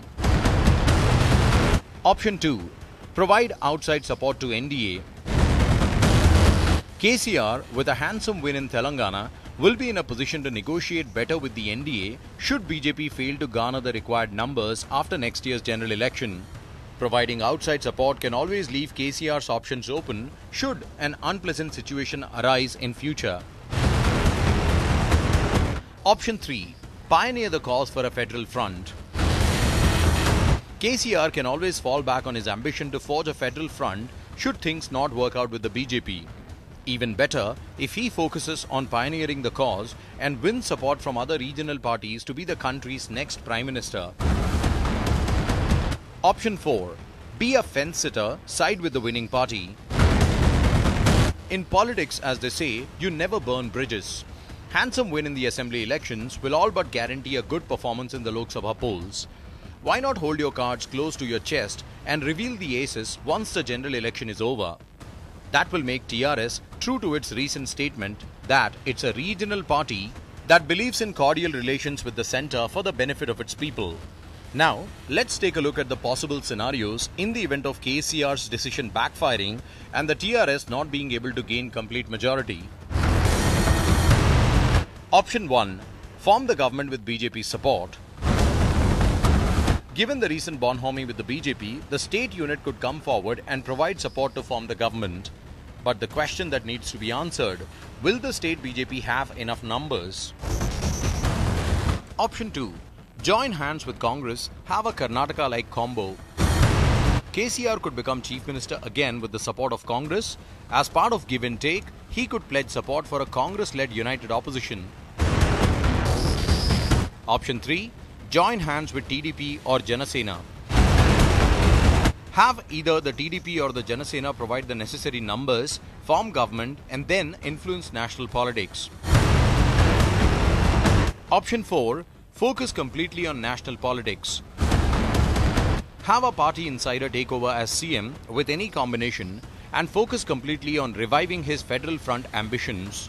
In either case, KCR's most likely decision to all but dissolve his assembly and go for early polls seems to be a well thought out move.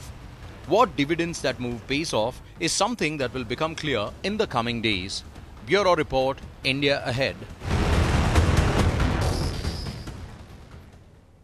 Well, those are the possibilities that lay ahead of KCR, the Chief Minister of Telangana. But look at that sea of people. Most of them, in fact, interestingly, are also dressed in the color pink, which is also the color of the party. Thousands and thousands of people coming in from each constituency, all put together. More than 25 lakh people have gathered at the venue, Kongarakalan, on the outskirts of Hyderabad. And in my recent memory, I haven't seen such a massive gathering for a political rally. KCR himself had a big one in Warangal before the bifurcation of the two states, at a time when the Telangana movement was at its peak, and even then there were about 1 million people, 10 lakh people who had assembled. Today, 2.5 million people. And look at the elaborate arrangements. Everybody over there can watch the Chief Minister speak. There are multiple screens that have been put up. Beautifully organized. You know, you need to give it to them in terms of organizing an event of this scale. It's not an easy job. The entire cadre has been working tirelessly for the past several nights and days, and they have put together such a spectacular show.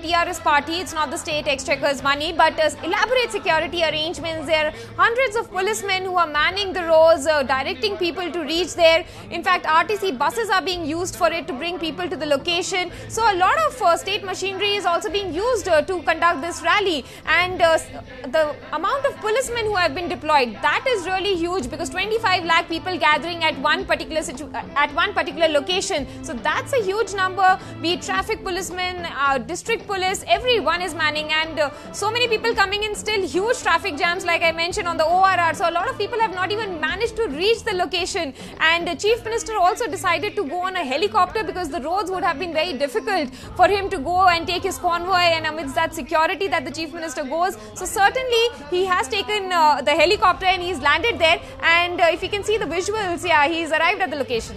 Well, that is the Chief Minister, who has finally arrived at the location. The speech was supposed to begin at 4 p.m. this evening. It got delayed because KCR had other formalities to finish. He left from Pragati Bhavan at about 5:45, and finally he makes his way to the stage. Very quickly for our viewers, that stage is a massive one. It can accommodate 600 plus people, and all the party leaders now standing up and welcoming the chief of the party, and he should get talking any moment from now on. Must be quite a feeling to have such a huge audience gather to listen to what you have to say. The anticipation first up, yes, the report card would be presented, the performance of the government in the past 50 months, 4 years and 2 months, and several other SOPs, several other decisions that were taken during the course of the past few days, an emergency meeting, a legislative and parliamentary party meeting, and now another cabinet meeting this afternoon. He will re-emphasize on all those SOPs, all those provisions that he has created for the people of Telangana. But we are waiting for the big decision, big announcement. Will that happen? Remains to be seen. Sakshi wanted to add something. Well, in fact, if we are seeing that the Chief Minister has come, and it's a huge crowd, certainly, all eyes are on the big announcements that he is going to make. But if you see that all the cabinet colleagues, all the top leaders from the TRS have come here, so this rally is going to be a big show of strength ahead of elections. So we can say that from now, the poll bugle in Telangana has been sounded, and it's going to be the election fever. Now, 9 months from now is when the scheduled elections will be held, but we are expecting that if the decision is taken, then it will be as soon as December. So, Telangana is all set to go into the election mode. The parties are gearing for early elections. The big and the official announcement is yet to be made, but clearly, this rally will mark the beginning of the election fever, and it's going to be a huge political development. The political slugfest will begin from here. We've already seen the Congress, the BJP, the TDP, all are coming out and commenting about the rally, hitting out at the Chief Minister. So the political battle has been sounded, and from this time around, this rally around, there is going to be a whole lot of election activities that we are going to see from now on.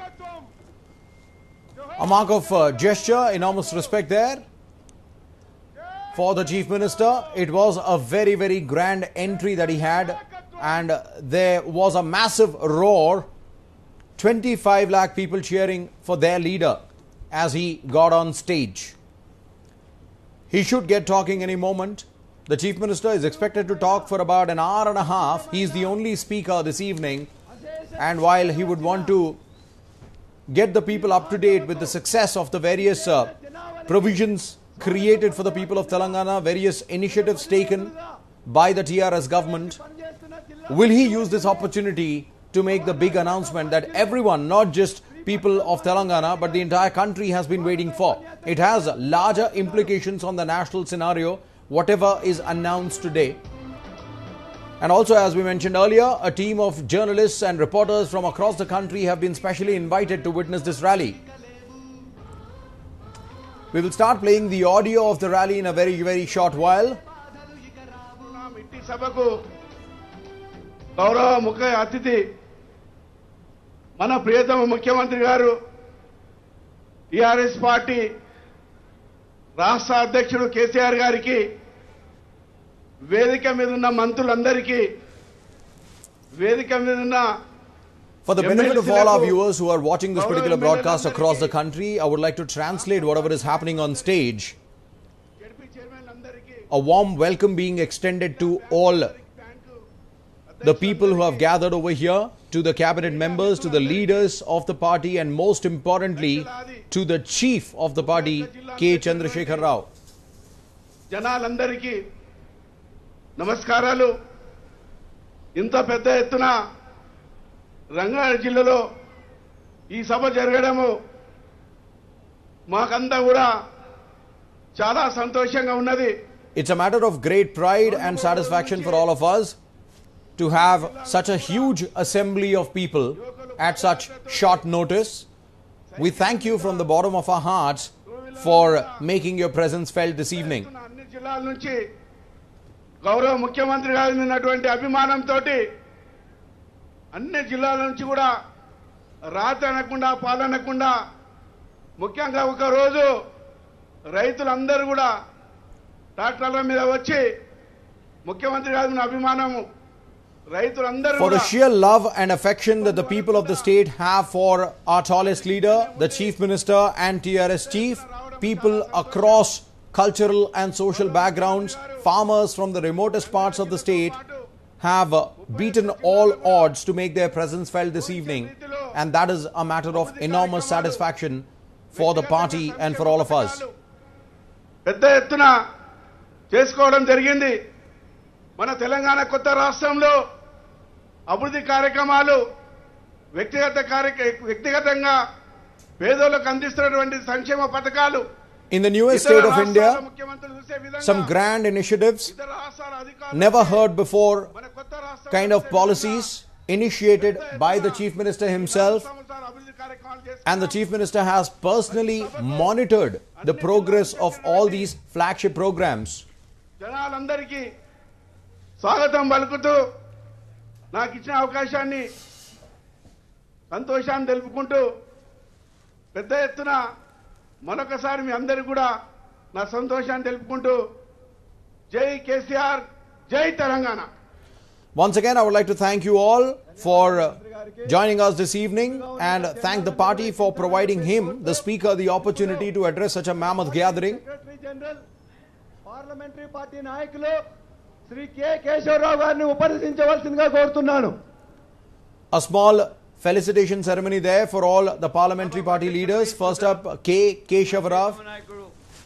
గారు, వేదికపై ఆశీస్సులైన మిత్రులు, పెద్దలు, ఈ సభకు విచ్చేసిన లక్షలాది ప్రజానికం, కార్యకర్తలు, అశేష జనానికం, వీరందరికీ నా నమస్కారం, నా దండాలు. Once again, warm welcome being extended to one and all. దానికి కారణం మన అకౌంటబిలిటీ, మన నిజాయితీ. మనం ఏం చేశామో మన ప్రజలు, మన రాజులనుకున్న వాళ్ళకి చెప్పడం అవసరం కాబట్టి వాళ్ళని ముందుకు తీసుకొచ్చి వాళ్ళకి చెప్పాలనుకున్నాం. అందుగురించి ప్రగతి సభ. In a democracy, there is an enormous need for accountability, and we, the people of Telangana, need to know what the government has been doing. Keeping that in mind, bearing that in mind, the party has decided to present its progress report for all the achievements that it made, for all the policies that it rolled out and executed in the past 50 months. మనం ఏ ప్రగతితో మనం సాధించామో ఈ 4.5 సంవత్సరాలు అనుకుంటున్నాం, కానీ 4 సంవత్సరాలు చేయలేదు. మనం 2 సంవత్సరాలు మనకి ఎక్కడ ఎవరి ఆఫీస్ ఉన్నదో, ఎవరు ఆఫీసర్లో ఎవరు ఎక్కడున్నారో మనకు తెలియకుండానే 2 నెలల లోపల అన్ని సాధించుకోగలిగాము. పుట్టినప్పటి నుంచి తుది దినం వరకు మనుషులకు ఏ సహాయం అవసరమో ఆ పథకాలను చేపట్టి అందరికి ఇచ్చాము. 1 అని 2 కాదు. నేను పథకాల గురించి ఇప్పుడు పోదలుచుకోలేదు, పథకాలు ఎన్ని ఉన్నాయో చెప్పదలుచుకోలేదు. కానీ 50 నెలలలో this government has achieved way more than what several other governments in the past have achieved for the prosperity of the people of Telangana. In barely 4 years and 2 months, we have rolled out some of the most popular schemes, programs and policies, and have delivered more than what we promised. కానీ అదే తీరు లోపల ఇక్కడ ఉన్నది 80% బీసీలు, ఎస్సీలు, ఎస్టీలు, మైనారిటీలు. వారి కోసం ఈ సర్ప్లస్ మనీ ఉంటుంది అని మాత్రం నేను కేసీఆర్ గారు పదే మనకు చెప్తా ఉన్నారు. దాన్ని మీరు జ్ఞాపకం ఉంచుకోవాలనుకుంటా ఉన్నాను. The Honorable Chief Minister has been focusing especially on the backward communities of the state, the backward classes, the scheduled castes and scheduled tribes, and every time we rolled out a scheme, our focus was to ensure that the most marginalized sections of the society benefit from our programs. అది పేరుకి మాత్రమే చెప్తా ఉన్నాను. నిజమైన సంగతి ఏమిటంటే మనం బీసీలకు అంకితం కావాలని, ఈ ప్రభుత్వమే బీసీలకు అంకితం అవుతుందని చెప్తున్నాను. ఒక్క మాట చెప్పాలి, ఇంకొక This government is committed to the most marginalized sections of the society. This government is committed to working for the benefit of the scheduled castes, scheduled tribes and backward classes. అందుకే ఇంకొక 10 సంవత్సరాలు కేసీఆర్ గారే మనకు ముఖ్యమంత్రిగా ఉంటే ఈ స్వర్ణ తెలంగాణ ఒక నిజమైన స్వర్గ తెలంగాణ, ఈ స్వర్గంలాగా చేసి మన చేతికి ఇస్తారు. We want Mr. KCR to be the Chief Minister of the state for the next 10 years for us to realize the dream of Swarna Telangana, Bangaru Telangana, or in English, Golden Telangana. ఇప్పుడు మన ఉప ముఖ్యమంత్రి వర్యులు శ్రీ కడియం శ్రీహరి గారిని మాట్లాడవలసిందిగా కోరుతున్నాను. Next up, Kadiyam Srihari has been invited to address the people. లక్షలాదిగా ఈ ప్రగతి నివేదన సభకు తరలివచ్చిన తెలంగాణ ముద్దుబిడ్డలందరికీ భారతదేశ రాజకీయ రంగంలో ఒక చరిత్ర సృష్టించబోతున్న ఈ ప్రగతి నివేదన సభకు ముఖ్య అతిథిగా విచ్చేసిన మాననీయులు మహనీయులు మానవతావాది అభివృద్ధి సంక్షేమ కార్యక్రమాలకే నూతన నిర్వచనం చెప్పిన మన రాష్ట్ర పార్టీ అధ్యక్షులు గౌరవ ముఖ్యమంత్రి శ్రీ కల్వకుంట్ల చంద్రశేఖరరావు గారికి వేదిక పైన ఉన్న ప్రజాప్రతినిధులకు పార్టీ శ్రేణులకు మీడియా మిత్రులకు అందరికీ పేరు పేరున నా హృదయపూర్వక Deputy Chief Minister and Education Minister of Telangana, Shri Kadiyam Srihari, addressing the audience there, thanking them on behalf of the party and on behalf of the Chief Minister for attending this historic gathering of TRS supporters.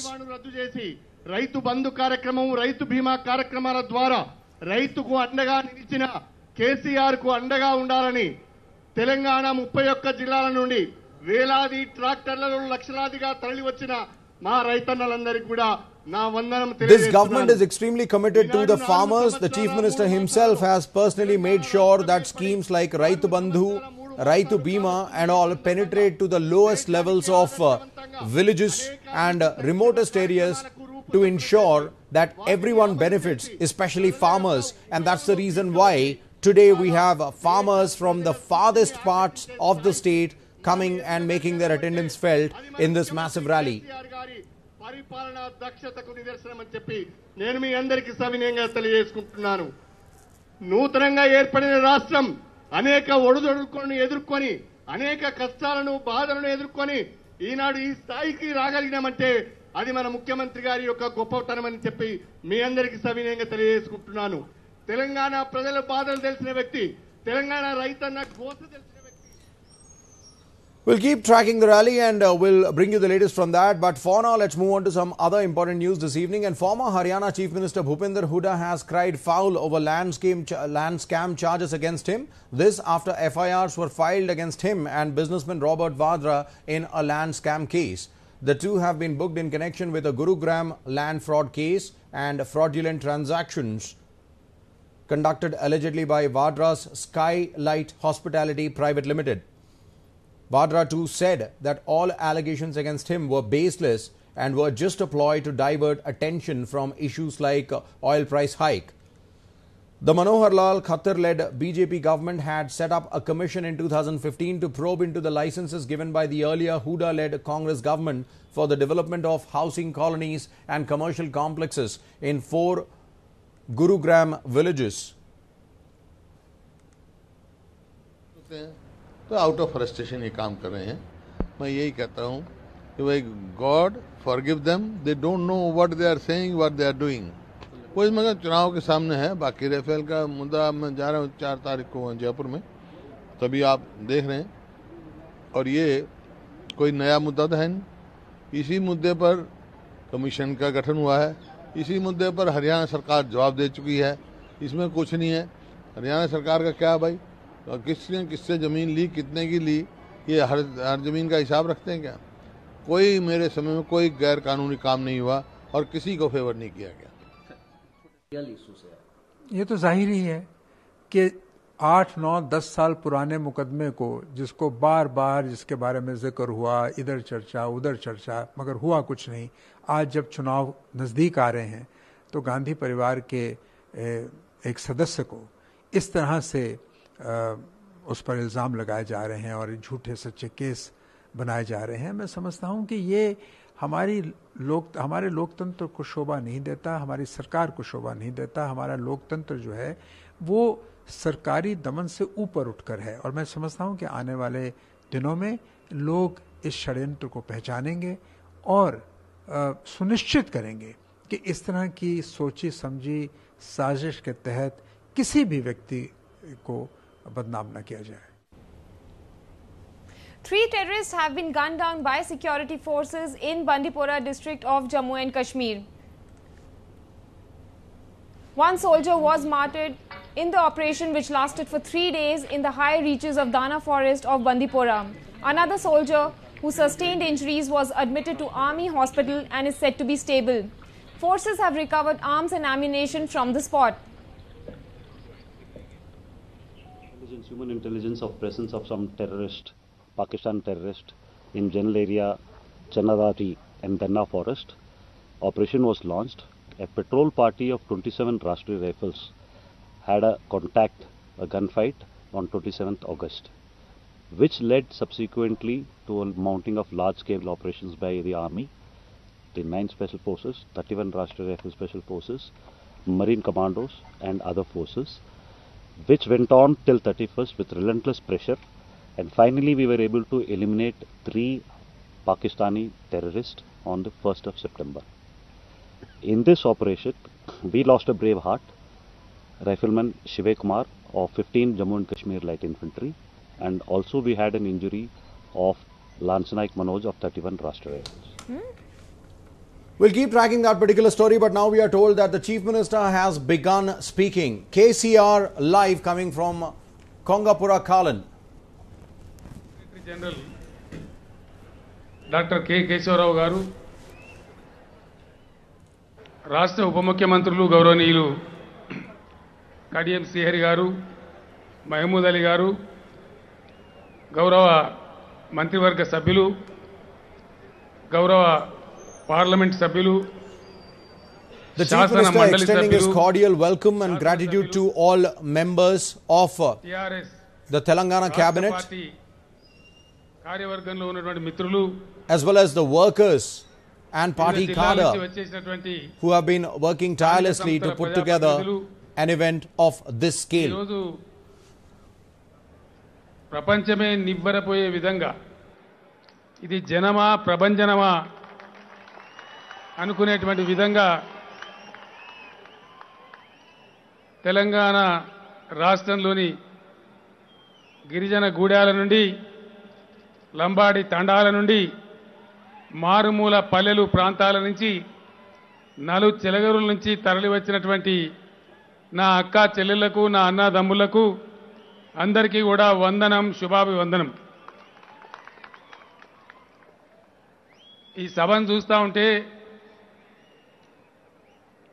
1919 సంవత్సరాల నాటి జ్ఞాపకాల దొంతరలు నా కళ్ళ ముందు తిరుగుతూ ఉన్నాయి. 2000 సంవత్సరం ఆనాటి ముఖ్యమంత్రి ఎడా పెడా ఇష్టం వచ్చిన రీతిలో కరెంటు ఛార్జీలు పెంచితే దిక్కుచోతని పరిస్థితులలో తెలంగాణ రైతాంగం చాలా ఇబ్బందికరమైన పరిస్థితి. ఏమి చేయాలనో తోచని పరిస్థితి. ఆ రోజున ముఖ్యమంత్రి గారిని ఒక తెలంగాణ బిడ్డగా నేను ఒక బహిరంగ లేఖ ద్వారా కోరడం జరిగింది. అసలే ఇబ్బందులలో బాధపడుతున్న తెలంగాణ రైతులకు మీరు పెంచిన ఈ కరెంటు ఛార్జీలు ఉరితాడు లాంటివి, ప్రతిపాదనలు మీరు వాపసు తీసుకోండి, లేకపోతే తెలంగాణ రైతులు బతకలేరు. మీరు మొండిగా అదే పద్ధతిలో ముందుకు పోతే సమైక్య రాష్ట్రంలో మా కష్టాలు తీరవని, ఖచ్చితంగా మా రాష్ట్రం కోసం, తెలంగాణ కోసం నేను ఉద్యమాన్ని ప్రారంభిస్తా అని చెప్పడం జరిగింది. తెలంగాణ అంటే అలసైపోయింది. అప్పటికి వలస పాలకుల యొక్క ప్రయోగశాలగా మారింది ఆనాటికి. ఏం చేయగలుగుతారులే తెలంగాణ అమాయక ప్రజలు, ఎక్కువ మాట్లాడితే కేసులు పెడతాం, లాఠీ ఛార్జీలు చేస్తాం, కాల్చి పారేస్తామనే అహంకారంతో ఉన్నారు ఆనాటి సమైక్య పాలకులు. ఎందుకంటే ఆనాడు ఎన్డీఏ ప్రభుత్వాన్ని శాసించేది వాళ్ళు, కేంద్రం వాళ్ళ చేతుల్లో, రాష్ట్రం వాళ్ళ చేతుల్లో. 20 సంవత్సరాలు మేమే ఉంటామని చెప్పి విర్రవీగేంత అధికార మదంతో కళ్ళు మూసుకుపోయిన ప్రభుత్వం ఆనాటి ప్రభుత్వం. నా మాటలు ఖాతరు చేయలేదు. చాలా మందికి 2001 ఏప్రిల్ 27 తెలుసు. కానీ ఉద్యమం ఎగిరింది. ఆ కరెంటు ఛార్జీల పెంపుతో నేను రాసిన బహిరంగ లేఖతోనే ఉద్యమానికి బీజం పడింది అని నేను మీ అందరికి తెలియజేస్తా ఉన్నాను. 9-10 నెలల పాటు విపరీతమైన మేధో మదనం. ఏం చేయగలం, ఏం చేయలేం, మన అసహాయ స్థితి ఇంతేనా, గుడ్లలో నీళ్లు గుడ్లలో కుక్కుకోవాల్సిందేనా, ప్రత్యామ్నాయం లేదా, ఏదైనా మార్గం ఉందా లేదా, ఎక్కని కొండలేదు మొక్కని బండలేదు. అనేక మందిని, వేలాది మందిని నేనే స్వయంగా సంప్రదించాను. కొన్ని వేల మందితో 6-7 నెలల పాటు విపరీతమైనటువంటి బ్రెయిన్ స్టార్మింగ్, అంటే మేధో మదనం. లాభం లేదు, గత్యంతరం లేదు, తెలంగాణ రావాల్సిందే, తెలంగాణ కోసం పోరాటం చేయాల్సిందే అనే నిర్ణయానికి, స్థిరమైన నిర్ణయానికి వచ్చినాం. మార్గం ఏమిటి? కారు చీకటి, నా వెంట పిడికడి మంది వ్యక్తులు గుండె దిటవు చేసుకొని భగవంతుని మనసులో స్మరించుకొని ధర్మం గనక ఉంటే, న్యాయం గనక ఉంటే తప్పకుండా తెలంగాణ సమాజం విజయాన్ని సాధిస్తుందని, హింస లేనటువంటి, కొనసాగగలిగేటటువంటి ప్రశాంతమైనటువంటి ఉద్యమాన్ని చేపట్టాలని నిర్ణయించి రాజకీయ పందాలోనే తెలంగాణ సాధించాలని సంకల్పించి ఆ బాట మనం పట్టినాం. ఆ ఉద్యమంలో మీరందరూ కూడా పాత్రదారులే. ఎన్నో త్యాగాలు, ఎన్నో రాజీనామాలు, ఎన్నో ఉప ఎన్నికలు, ఢిల్లీ యాత్రలు, పక్షి తిరిగినట్టు నేను మొత్తం తెలంగాణ తిరగడం, ప్రభంజనంలాగా జనం ఎక్కడికి పోయినా జేజేలు పలకడం, యువత, విద్యార్థులు, మహిళలు అందరూ కూడా భాగస్వాములు కావడం, ఒక ఉప్పెన సృష్టించినాం.